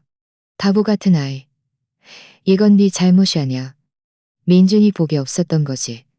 그 후 사흘 동안 저는 친정엄마 집에서 지냈습니다. 친정엄마는 매일 다양하게 영양식을 만들어주셨고 제가 수술 전에 몸이 약해질까봐 걱정하셨습니다. 그리고 저와 함께 공원에 산책 가고 이야기하며 제 긴장감을 풀어주셨습니다. 아빠도 일부러 타지에서 돌아오셨습니다. 비록 많은 말씀을 하지는 않으셨지만 저를 많이 걱정하고 계신다는 것을 알 수 있었습니다. 이 사흘 동안 민주는 저에게 전화도 많이 하고 메시지도 많이 보냈습니다. 처음에는 사과하고 애원하며 자신이 잘못했다며 한 번만 기회를 달라고 이서영과 관계를 끊고 저와 잘 살겠다고 했습니다. 저는 그의 전화를 받지 않았고 메시지도 답장하지 않았으며 그의 번호를 차단했습니다. 나중에 제가 답장하지 않자 그는 협박성 메시지를 보내기 시작했습니다. 오히려 그가 더 우스꽝스러웠습니다. 걔가 감히 낙태를 하면 가만두지 않겠다고, 심지어 제 회사에 찾아가 소란을 피워 제가 일을 할 수 없겠다고. 그는 이미 저에게 이렇게 큰 상처를 줬는데 심지어 협박으로 저를 굴복시키려 하다니 정말 위선적이기 짝이 없었습니다. 사흘째 아침 친정엄마가 저와 함께 병원에 낙태 수술을 받으러 갔습니다. 병원에 들어가기 전에 저는 또 민준의 메시지를 받았습니다. 그는 병원 문 앞에서 기다리고 있으니 자신과 이야기하지 않으면 수술실로 쳐들어와 저를 맞겠다고 했습니다. 저는 친정엄마에게 말씀드렸고, 친정엄마는 신경 쓰지 마. 엄마가 옆에 있는데 감히 뭘 어쩌겠어. 우리가 병원에 들어서자 과연문 앞에서 민준이 보였습니다. 그는 구겨진 셔츠를 입고 머리는 헝클어져 있었으며 눈은 핏발이 서서 매우 초췌해 보였습니다. 저를 보자 그는 서둘러 달려와 제 손을 잡으려 했습니다. 수진 씨, 제발 수술하지 마. 우리 집에 가자. 나 이서연이랑 관계를 끊든 말든 나랑 상관없어. 앞으로 당신에게 잘할게. 우리 아이 낳고 잘 살자. 저는 그의 손을 뿌리치고 차갑게 말했습니다. 나는 이미 이 수술을 하기로 결정했으니 더 이상 나를 막지 마. 민주는 바닥에 무릎을 꿇고 제 바짓가랑이를 잡고 울며 말했습니다. 수진 씨, 제발 부탁이야. 아이 지우지 마. 그 아이는 내 아이이기도 하잖아. 내가 잘못했어. 앞으로 꼭 바뀔게. 한 번만 기회를 줘. 응? 주변 사람들은 모두 몰려들어 수군거렸습니다. 친정엄마는 서둘거렸습니다. 친정엄마는 서둘러 그를 끌어당기며 말씀하셨습니다. 박민준, 여기서 참피합니다. 수진이 수술 방해하지 마. 민준은 일어나려 하지 않고 여전히 제 바짓가랑이를 잡고 있었습니다. 수진 씨, 내가 정말 잘못했어. 이번 한 번만 용서해줘. 앞으로 당신이랑 아이 잘 돌볼게. 다시는 이서연이랑 연락하지 않을게. 저는 그의 위선적인 모습을 보며 조금도 동정심이 들지 않았고 오히려 역겨웠습니다. 박은준, 당신 아이를 원하지 않았어? 당신이 이 아이를 아까워하는 게 아니라 내가 낙태한 후에 당신이랑 이서연의 관계가 드러나고 당신 명예가 실추될까봐, 당신을 돌봐줄 사람이 없을까봐 두려워서 그런 거 아니야. 민준의 얼굴은 순식간에 창백해졌고 제 눈을 똑바로 쳐다보지 못했습니다. 저는 계속해서 말했습니다. 당신이 나를 아직도 믿을 거라고 생각해. 당신은 의사를 매수해서 이 서연이랑 몰래 만나고 우리는 언젠가 이혼할 거야. 지금 빨리 일어나. 여기서 나를 방해하지 마. 그렇지 않으면 경찰에 신고할 거야. 나를 마치고 전에 휴대폰을 꺼내 경찰에 신고하는 척했습니다. 민주는 제가 경찰에 신고하려는 것을 보고 서둘러 일어섰고 한 발짝 뒤로 물러섰습니다. 그의 눈빛은 분노와 절망으로 가득했습니다. 김수진, 후회하지 마. 네가 감히 내 아이를 지으면 나 가만두지 않을 거야. 당신이 다시 나를 괴롭히면 나는 당신이랑 이서연의 일, 그리고 당신이 의사를 매수한 일을 당신 고객과 가족에게 모두 말해서 모든 사람이 당신이 어떤 사람인지 알게 할 거야. 민주는 제가 그 일을 그의 고객과 가족에게 말하겠다고 하자 얼굴색이 순식간에 변했습니다. 그는 자신의 스튜디오가 모두 고객의 지원으로 운영된다는 것을 알고 있었고, 만약 고객들이 그의 일을 알게 되면 분명 그와 더 이상 협력하지 않을 것이었습니다. 그는 저를 노려보더니 돌아서서 가버렸습니다. 저는 그의 뒷모습을 보며 안도의 한숨을 쉬었습니다. 친정엄마는 제 손을 잡고 말씀하셨습니다. 수진아, 그런 인간이랑 싸우지 마. 우리 빨리 들어가서 수술하자. 수술 마치면 다 괜찮아질 거야.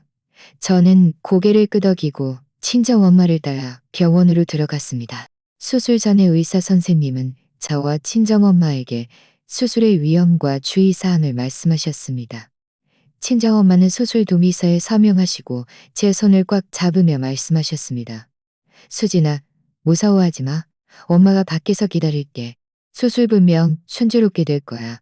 저는 웃으며 고개를 끄덕이고 간호사를 따라 수술실로 들어갔습니다.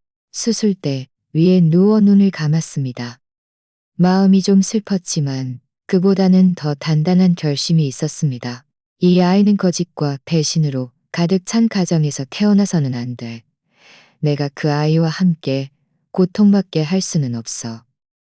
수술이 끝나면 민준과 완전히 끝내고 새로운 삶을 시작할 거야. 수술은 순조롭게 진행되었습니다. 대략 1시간 만에 끝났습니다. 제가 수술실에서 나올 때 친정엄마가 밖에 의자에 앉아 계신 것을 봤습니다. 눈이 붉게 충혈되어 있었습니다. 제가 나오자 서둘러 달려와 물었습니다. 주진아, 어때? 아프지는 않아? 저는 고개를 흔들며 말했습니다. 엄마, 저 괜찮아요. 안 아파요. 의사 선생님이 다가와 말씀하셨습니다. 수술은 아주 순조롭게 됐고 환자분 몸도 잘 회복되고 있습니다. 이틀 입원해서 경과를 지켜보고 문제 없으면 퇴원하셔도 됩니다. 퇴원 후에는 충분히 쉬시고 무리하지 마세요. 영양 보충 많이 하시고 한 달 동안은 찬물에 손대지 마시고 한 달 동안은 찬물에 손대지 마시고 격렬한 운동도 하지 마세요. 그 후 이틀 동안 저는 병원에 입원해서 경과를 지켜봤습니다. 친정엄마는 매일 저와 함께 계시며 국을 끓여 먹여주시고 몸을 닦아주시는 등 저를 지극정성으로 돌봐주셨습니다.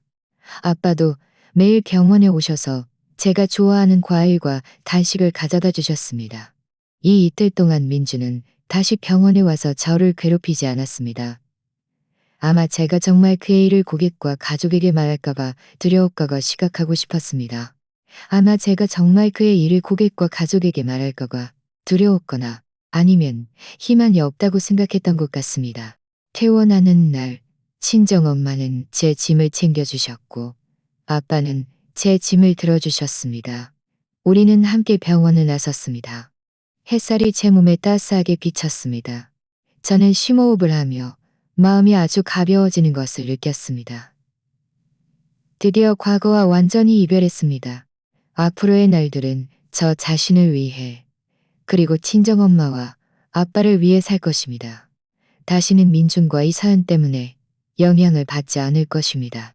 친정엄마 집에 돌아오자 친정엄마는 저에게 깨끗한 방을 정리해 주셨고 제가 푹 쉬라고 하셨습니다. 그 후 한 달 동안 저는 매일 집에서 쉬면서 책을 읽고 음악을 듣고 친정엄마와 이야기하며 몸을 빠르게 회복했습니다. 친정엄마는 변호사를 찾아주셨고 저는 변호사에게 민준과의 일 그리고 제가 가지고 있는 증거들을 말씀드렸습니다.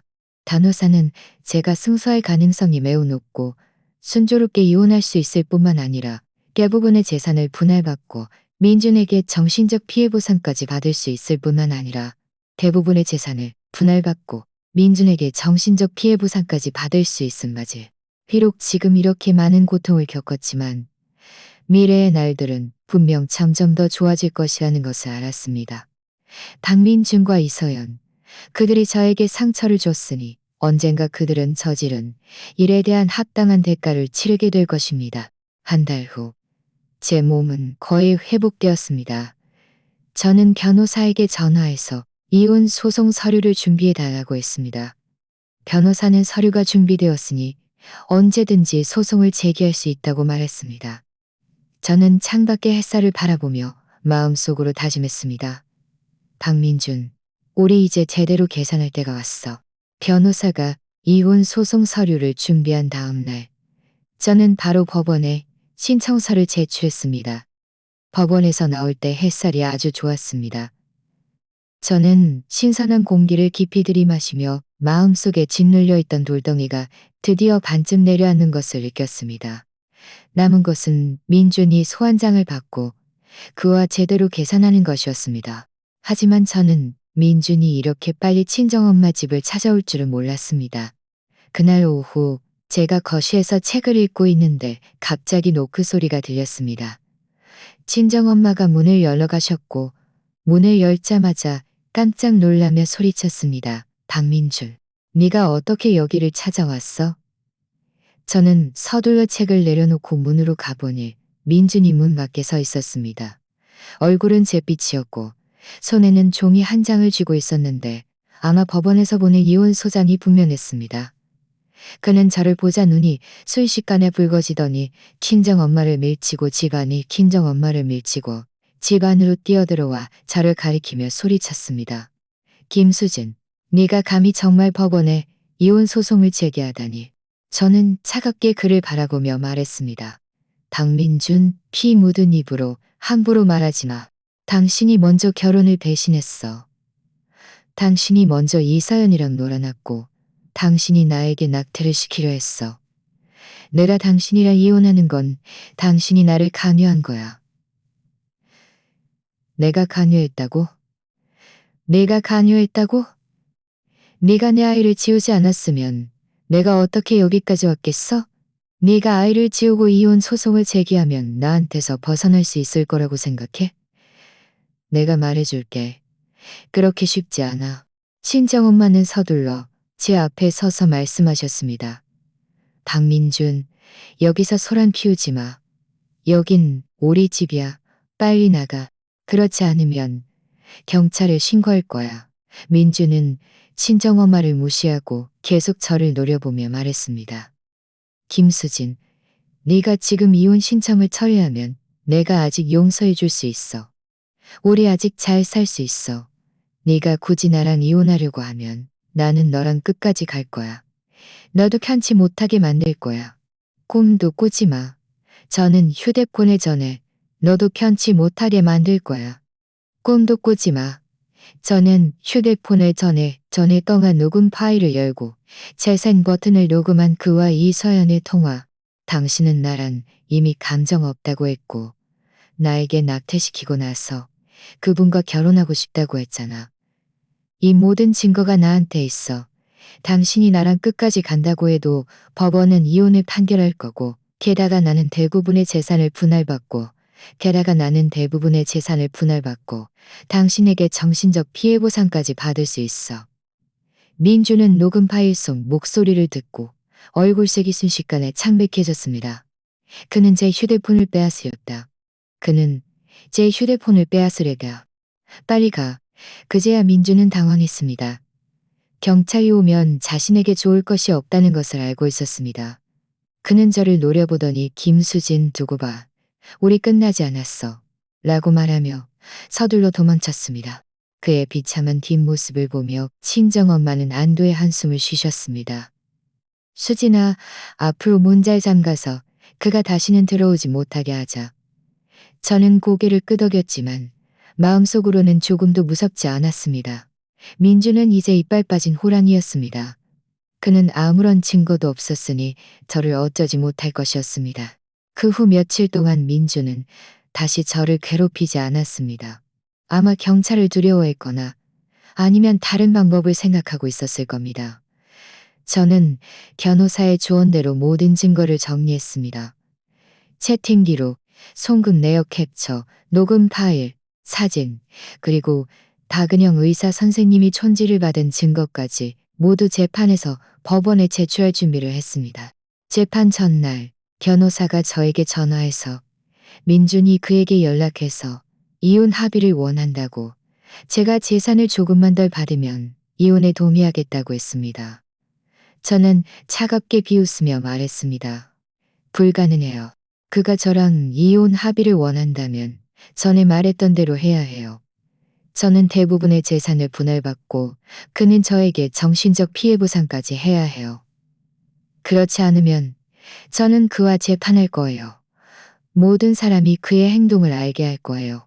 변호사는 제 뜻을 민준에게 전달했지만 민준은 다시 답장하지 않았습니다. 동의하지 않은 것이 분명했습니다. 동의하지 않은 것이 분명했습니다. 어차피 충분한 증거가 있습니다. 재판 당일 저와 친정엄마는 함께 법원에 갔습니다. 민주는 혼자 왔는데 매우 초췌해 보였습니다. 머리는 헝클어져 있었고 눈은 핏발이 서 있었습니다. 재판이 시작된 후 판사는 우리에게 사실을 진술하라고 했습니다. 저는 민준이 결혼을 배신하고 의사를 매수해서 저를 속여 낙태시켜야 했고 이서연에게 송금한 일 등을 모두 말했습니다. 그리고 모든 증거를 제출했습니다. 민주는 처음에는 변명하려 하며 제가 그를 의도적으로 함정에 빠뜨렸다고 그 채팅 기록과 녹음 파일은 모두 가짜라고 말했습니다. 하지만 판사가 제가 제출한 증거들, 박은영 의사 선생님이 촌지를 받은 사진, 그리고 최하늘의 증언 최하늘은 일부러 휴가를 내고 법원에 증인으로 왔습니다를 제시하자 민주는 더 이상 아무 말도 할 수 없었습니다. 그는 고개를 숙이고 얼굴은 창백해져서 바람 빠진 풍선 같았습니다. 판사가 민준에게 반박할 증거가 있는지 묻자 민준은 고개를 흔들며 없습니다라고 말했습니다. 판사가 다시 이혼에 동의하는지 묻자 민준은 한참을 침묵하다가 고개를 끄덕이며 동의합니다라고 말했습니다. 결국 판사는 우리에게 이혼을 판결했습니다. 민준이 유책 배우자였기 때문에 우리가 결혼 후 산 집은 제가 갖고 차는 민준이 갖는 것으로 했습니다. 민준은 저에게 1억 원의 정신적 피해 보상금을 지급해야 했고 그가 이서연에게 송금했던 2천만 원의 공동재산도 회수해서 제가 소유하도록 했습니다. 판결을 듣자 제 마음은 안도의 한숨을 쉬었습니다. 정말 다행이다. 추진아함은 안도의 한숨이라 몇 달 동안에 얻었습니다. 몇 달 동안의 억울함과 고통이 드디어 공정한 결과람과 고통이 드디어 공정한 결과람과 민주는 옆에 서서 얼굴이 창백했고 아무 말도 하지 않고 묵묵히 서명했습니다. 법원에서 나올 때 그가 갑자기 저를 불렀습니다. 김수진, 내가 잘못했어. 한 번만 더 기회를 줄 수 없을까? 나 앞으로 다시는 이서연이랑 연락하지 않을 거야. 열심히 일할게. 저는 그의 말을 끊고 차갑게 말했습니다. 박민준, 너무 늦었어. 우리는 더 이상 불가능해. 당신은 내 손해를 어떻게 배상할지, 이서연에게 어떻게 해명할지나 잘 생각해봐. 말을 마치고 저는 친정엄마를 끌고 갔고 법원에서 나와 햇살이 제 몸에 따스하게 비쳤습니다. 저는 심호흡을 하며 마음이 아주 가벼워지는 것을 느꼈습니다. 드디어 민준에게서 벗어났고 드디어 새로운 삶을 시작할 수 있었습니다. 친정엄마는 웃으며 말씀하셨습니다. 수진아, 저녁에 우리 외식해서 축하하자. 저는 웃으며 고개를 끄덕였습니다. 네, 좋아요. 제가 제일 좋아하는 헛고 먹으러 가요. 저녁에 저와 친정엄마, 아빠는 함께 헛고를 먹으러 갔습니다. 아빠는 일부러 제가 제일 좋아하는 양긴머리를 더 덜어주시며 말씀하셨습니다. 수진아, 앞으로는 그런 불행한 일은 생각하지 말고 잘 살아. 아빠랑 엄마는 항상 너를 지지할 거야. 저는 고개를 끄덕였습니다. 마음이 따뜻했습니다. 비록 이렇게 많은 고통을 겪었지만 저를 사랑하는 엄마와 아빠, 그리고 저를 걱정해주는 친구가 있었으니 그것으로 충분했습니다. 그 후 며칠 동안 저는 법원의 판결대로 집의 소유권 이전 등기 절차를 마쳤습니다. 민준도 1억 원의 정신적 피해 보상금을 저에게 지급했습니다.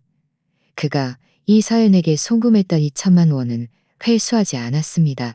아마 이서연을 볼 면목이 없었거나 아니면 이서연이 돌려주려 하지 않았을 겁니다. 저는 신경 쓰지 않았습니다. 어차피 저는 제가 받아야 할 돈을 받았고 그 돈은 저에게 더 이상 중요하지 않았습니다. 어느 날 제가 길을 걷다가 최하늘을 우연히 만났습니다. 그가 저에게 박은영 의사 선생님이 손질을 받고 환자에게 거짓말을 한 일 때문에 병원에서 해고되었고 의사 면허도 취소되었다고 말했습니다. 그는 이제 일자리도 없다고 했습니다. 이 말을 듣고 저는 아무런 감정이 들지 않았습니다. 그가 당연히 받아야 할 때가였습니다. 그는 돈을 위해 윤리를 어겼으니 이런 대가를 치러야 했습니다. 며칠 후 저는 이서연이 민준이 집도 못 받고 저에게 1억 원의 정신적 피해 보상금까지 지급해야 하며 일도 영향을 받아 고객들이 더 이상 그와 협력하려 하지 않는다는 것을 알게 되었다고 들었습니다. 그래서 이서연은 민준과 헤어졌고 민준이 준 2천만 원도 가지고 가버렸다고 했습니다. 민준이 준 2천만 원도 가지고 가버렸다고 했습니다. 민준은 이제 돈도 사람도 모두 잃었고 빚더미에 앉았으며 스튜디오도 문을 닫기 직전이라고 했으며 이 모든 것은 그가 자초한 일이었습니다. 그는 자신의 사적인 욕망을 위해 결혼을 배신하고 저와 뱃속 아이에게 상처를 주었으니 이런 결과를 감수해야 했습니다. 선악에는 결국 보험이 따르고 천도는 순환하는 법입니다. 그는 결국 자신이 저지른 일에 대한 합당한 대가를 치렀습니다. 지금의 저는 새로운 직업을 찾았습니다. 좋은 회사에서 행정팀장으로 일하고 있는데 월급이 전보다 훨씬 많이 올랐습니다. 친정엄마 집을 새로 인테리어하고 새 가구도 많이 사서 친정엄마와 아빠가 더 편안하게 지내실 수 있도록 했습니다. 저는 요가 학원에도 등록해서 매일 퇴근 후 요가를 합니다. 몸도 단련하고 스트레스도 해소할 수 있어서 전반적인 상태가 점점 더 좋아지고 있습니다. 가끔 뱃속에서 태어나지 못한 아이가 생각나서 마음이 좀 아플 때도 있지만 저는 제 결정을 후회하지 않습니다. 거짓과 배신으로 가득 찬 가정에서 구애하지 않습니다. 거짓과 배신으로 가득 찬 가정에서 그 아이를 가질 것이고 박민준 같은 아빠를 갖게 할 수는 없었습니다. 저는 나중에 정말 때할 수는 없었습니다. 미래의 길이 아직 멀고 많은 어려움이 있을 수 있다는 것을 알지만 저는 두렵지 않습니다. 왜냐하면 저는 이미 강해지는 법을 배웠고 독립하는 법을 배웠고 자신을 보호하는 법을 배웠기 때문입니다. 저는 제가 열심히 일하고 잘 살면 분명 점점 더 잘 살면 분명 점점 더 잘 살 수 있을 것이고 자신만의 행복을 찾을 수 있을 것이고 그들을 미워하지도 않을 것이고 그리고 저에게 상처를 줬던 사람들은 그들의 후회와 고통 속에서 남은 이수입니다. 왜냐하면 그들은 제 시간과 에너지를 조금도 차지할 자격이 없기 때문입니다. 제 인생은 이미 새로운 페이지를 열었습니다. 이 페이지에는 배신도 거짓도 없고 오직 햇살과 행복 그리고 저와 제가 사랑하는 사람들이 함께 더 나은 미래를 향해 걸어가는 모습만 있을 뿐입니다. 이혼 후 민준에게서 완전히 벗어날 수 있을 거라고 생각했지만 그는 여전히 집요하게 저를 따라다녔습니다. 법원 판결이 나온 지 반달이 지난 어느 날 제가 퇴근 후 아파트 단지 입구에 도착했을 때 민준이 길가에 쭈그리고 앉아있는 것을 봤습니다. 머리는 기름지고 헝클어져 있었고 셔츠는 시든 채소처럼 구겨져 있었습니다. 예전의 화려한 인테리어 스튜디오 사장과는 전혀 다른 모습이었습니다. 그가 저를 보자 서둘러 일어나 빠른 걸음으로 다가와 제 팔을 잡으려 했습니다. 저는 무의식적으로 뒤로 물러섰고 그는 허공을 움켜쥐었습니다.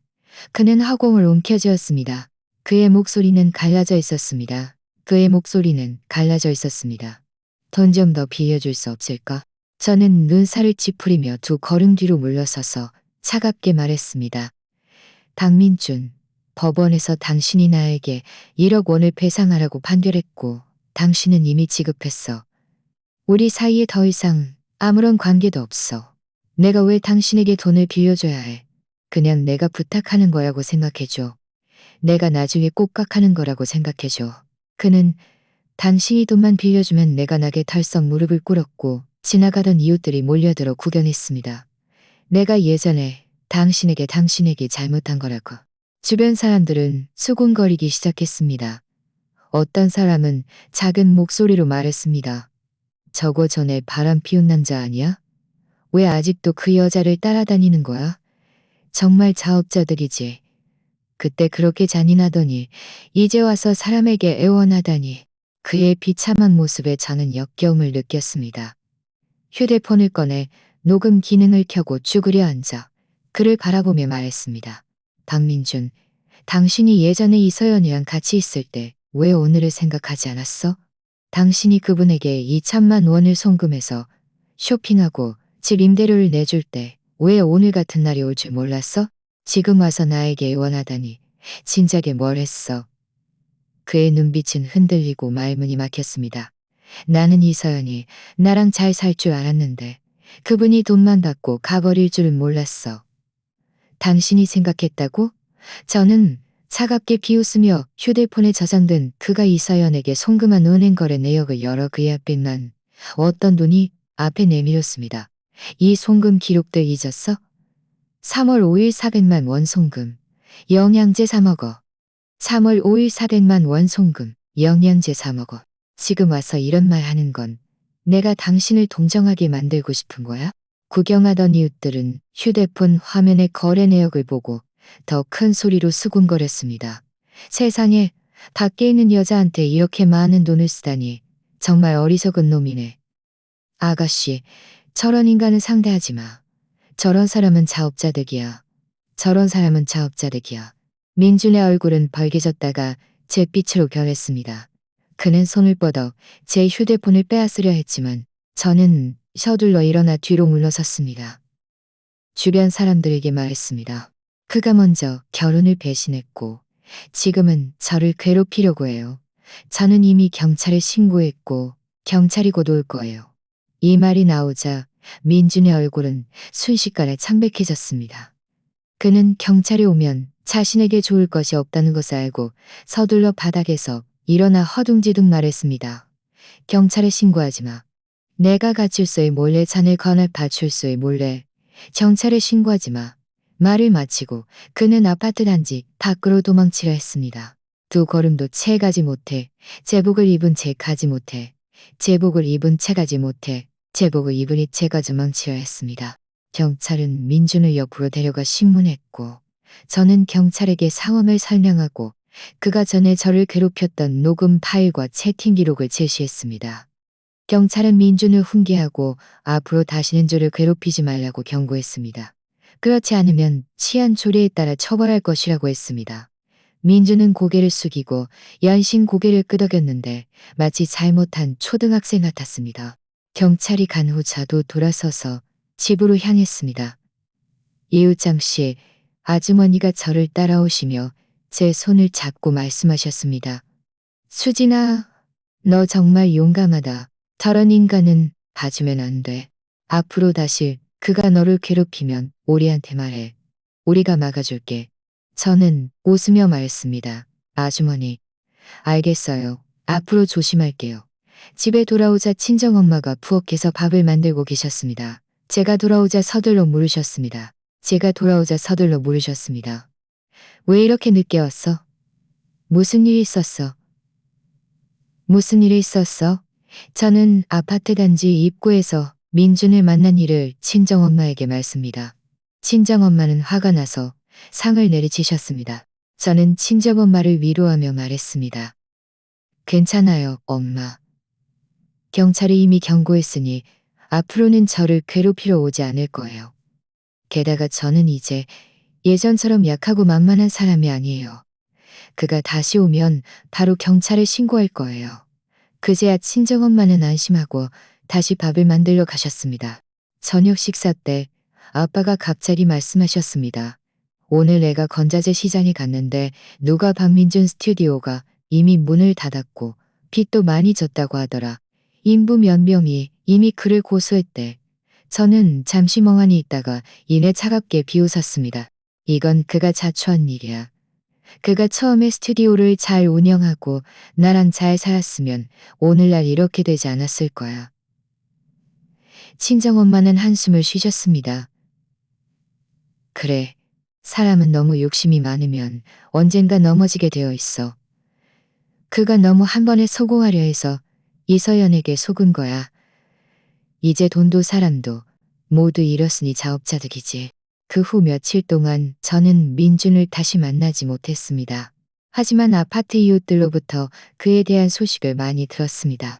그는 인부들에게 임금을 주지 못했을 뿐만 아니라 건자재 상인들에게도 돈을 갚지 못해서 빚쟁이들에게 쫓겨다녔고 심지어 임대하던 집에서도 집주인에게 쫓겨나서 이제는 다리 밑에서 살고 있다고 했습니다.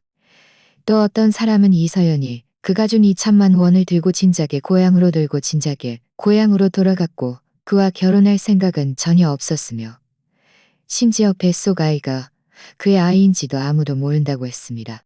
그는 자신의 사적인 욕망을 위해 결혼을 배신하고 저와 뱃속 아이에게 상처를 줬으니 이제 이렇게 된 것은 자업자득이고 누구를 탓할 수도 없었습니다. 어느 날 제가 회사에서 일하고 있는데 갑자기 모르는 전화가 걸려왔습니다.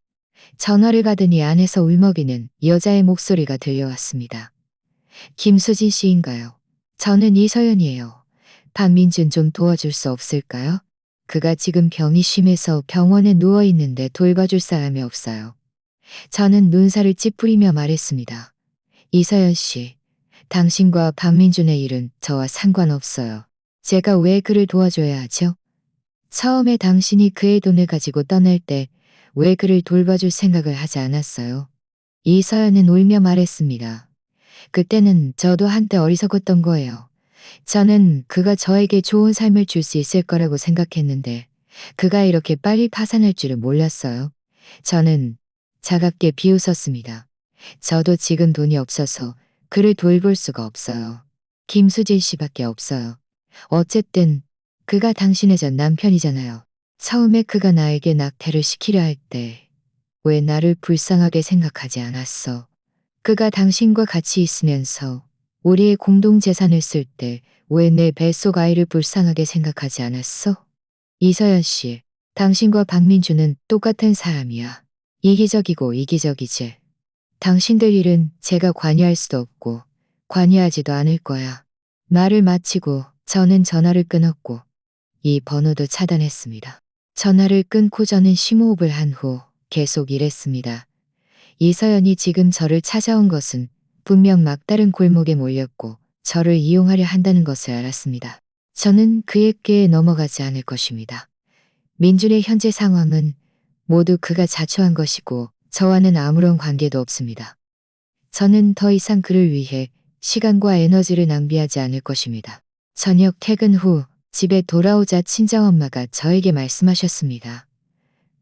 하늘이가 오늘 전화했는데 박은영 의사 선생님이 병원에서 해고된 후로 계속 일자리를 못 찾고 있대.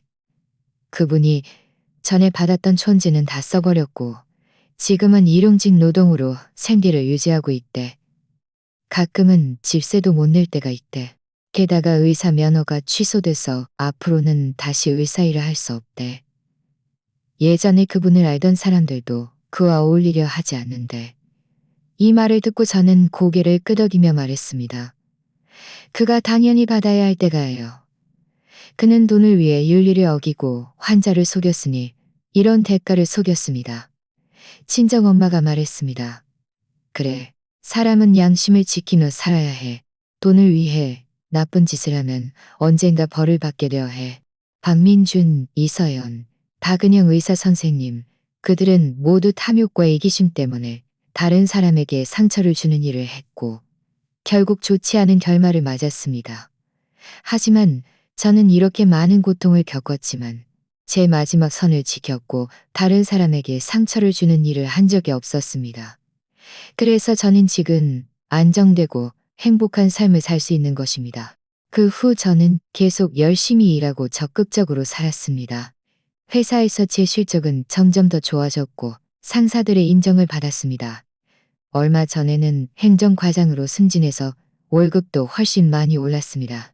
친정엄마와 아빠가 좋은 삶을 사실 수 있도록 해드렸을 뿐만 아니라 저 자신도 적지 않은 돈을 모았습니다. 회사는 제가 출퇴근하기 편하도록 통근 버스까지 마련해줘서 더 이상 지하철을 타지 않아도 되었습니다. 매일 아침 저는 단정한 정장 차림으로 넓은 통근 버스에 앉아 창밖 풍경을 보며 감회에 젖었습니다. 단전 창밖 풍경을 보며 감회에 젖었습니다. 저는 회사 근처에 방 두 칸짜리 아파트를 임대해서 친정엄마와 아빠를 모셔왔습니다. 집은 크지 않았지만 아늑하게 인테리어 있습니다. 거실에는 친정엄마가 좋아하는 스킨답 소스가 놓여 있었고 베란다에는 아빠의 돋보기가 걸려 있었습니다. 구석구석마다 집에 온기가 가득했습니다. 매일 저녁 퇴근 후 집에 돌아오면 친정엄마가 따뜻한 밥과 반찬을 준비해 놓고 저를 기다리고 계셨고 주말에는 친정엄마와 아빠를 모시고 근처 관광지로 여행을 갔습니다. 지난달에는 교회 온천 리조트에 갔습니다. 온천물에 몸을 담그고 친정엄마가 웃으며 말씀하셨습니다. 내가 이 나이에 딸 덕에 이런 호강을 누리다니. 예전에는 네가 상처받을까 봐 항상 걱정했는데 지금 네가 이렇게 잘 지내는 걸 보니 안심이 된다. 저는 친정엄마 손을 잡고 말했습니다. 엄마, 예전에는 걱정 끼쳐드려서 죄송해요. 앞으로는 항상 잘 지내서 엄마랑 아빠 모두 행복하게 해드리겠습니다. 일과 가족 외에도 제 사회생활도 많이 풍부해졌습니다. 회사는 자주 단체 활동을 조직했고 저는 많은 뜻이 맞는 친구들을 만났습니다. 우리는 함께 밥을 먹고 영화를 보고 등산을 하며 즐거운 시간을 보냈습니다. 최하늘도 자주 저희 집에 놀러 왔습니다. 최하늘도 자주 저희 집에 놀러 왔습니다. 그는 얼마 전 남자친구가 생겼는데 병원 의사였고 아주 착한 사람이라 최하늘에게도 잘해줬습니다. 우리도 몇 번 함께 식사를 하게도 잘해줬습니다. 가끔 뱃속에서 태어나지 못한 아이가 생각나서 마음이 아직도 좀 아플 때도 있지만 더 이상 예전처럼 자책하지 않습니다. 그 아이는 그저 시간을 잘못 찾아왔을 뿐이라는 것을 알고 있습니다. 나중에 정말 올바른 사람을 만나면 우리는 분명 건강하고 행복한 아이를 가질 것이고 아이에게 사랑이 가득한 가정을 만들어 줄 것입니다. 민준, 이서연, 박은영 의사 선생님에 대한 소식은 이웃이나 최하늘을 통해 가끔 들었습니다. 들을 때마다 저는 그저 담담하게 웃을 뿐 더 이상 아무런 동요도 없었습니다. 민주는 나중에 빚을 너무 많이 져서 인부 몇 명에게 고소당했고 법원은 그에게 기한 내에 갚으라고 판결했지만 그는 돈이 없어서 갚을 수 없었다고 합니다. 결국 그는 신용불량자 명단에 올라 비행기나 KTX를 탈 수 없게 되었을 뿐만 아니라 은행 계좌도 동결되었다고 합니다. 어떤 사람은 재래시장에서 그를 봤는데 낡은 옷을 입고 작은 손수레를 끌고 채소를 팔고 있었다고 합니다. 예전에 그와 협력했던 고객들은 그를 보면 피해서 갔고 아무도 그와 말을 섞으려 하지 않았다고 합니다. 이서연의 최후도 좋지 않았습니다. 그녀는 민준이 준이 천만 원을 들고 고향으로 돌아간 후 누군가와 결혼하려 했지만 때 속 아이가 민준의 아이가 아니라 전에 사귀던 다른 남자의 아이였다고 합니다. 그 남자는 그녀가 임신했다는 것을 알고 책임지기는커녕 그녀를 쫓아냈다고 합니다. 그녀는 어쩔 수 없이 혼자 아이를 낳았고 지금은 고향의 작은 공장에서 하루 12시간씩 일하며 아이를 12시간씩 일하며 예전에 친했던 친구들도 그녀가 너무 이기적이라고 생각해서 더 이상 그녀와 어울리려 하지 않는다고 합니다. 박은영 의사 선생님은 더 비참했습니다. 병원에서 해고된 후 의사 면허가 없어서 정식 직장을 찾지 못하고 작은 의원에서 약을 조제하는 일을 돕고 있는데 한 달 월급이 2억만 원 남짓이라 집세도 못 낼 때가 있다고 합니다. 그분이 전에 받았던 촌지는 모두 탕진했고 신용카드 빚도 많이 져서 은행에서 자주 독촉 전화가 와서 피할 수밖에 없다고 합니다. 한 번은 최하늘이 슈퍼에서 그분을 만났는데 계산대 앞에서 한참을 망설이다가 결국 가장 쌀쌀한 포대만 샀다고 합니다. 예전에 화려하고 빛나던 박은영 의사 선생님은 이미 온데간데 없었습니다. 가끔 친정엄마가 저에게 말씀하셨습니다. 너는 그들이 처음에 사람답게 살았으면 이렇게 되지 않았을 거라고 생각하니? 정말 안타깝다. 저는 웃으며 말했습니다. 엄마, 이건 안타까운 게 아니라 그들이 스스로 선택한 길이에요. 아무리 힘들어도 스스로 걸어가야 해요. 사람은 양심을 지키며 살아야 해요. 돈을 위해 나쁜 짓을 하면 언젠가 벌을 받게 되어 있어요. 저는 고개를 끄덕이며 말했습니다. 맞아요. 우리 수진이가 착해서 지금 이렇게 잘 살고 있는 거예요. 지금의 저는 과거의 그림자에서 완전히 벗어나 매일 충실하고 즐겁게 살고 있습니다. 미래가 더 이상 두렵지 않습니다. 왜냐하면 저는 열심히 일하고 잘 살고 선량함과 초심을 지키면 모든 어려움을 극복할 수 있을 것이고 분명 점점 더 잘 살 수 있을 것이라고 믿기 때문입니다. 지난달 회사에서 연간 건강검진을 받았는데 제 몸의 모든 지표가 정상이라고 나왔습니다. 의사 선생님은 제가 마음 상태가 아주 좋으니 계속 유지하라고 권유하셨습니다.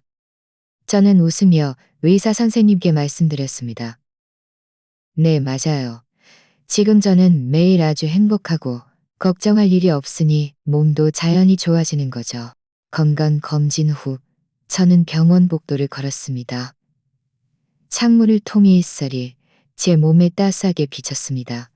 저는 심호흡을 한 후 창밖의 푸른 하늘을 바라보며 마음속으로 다짐했습니다.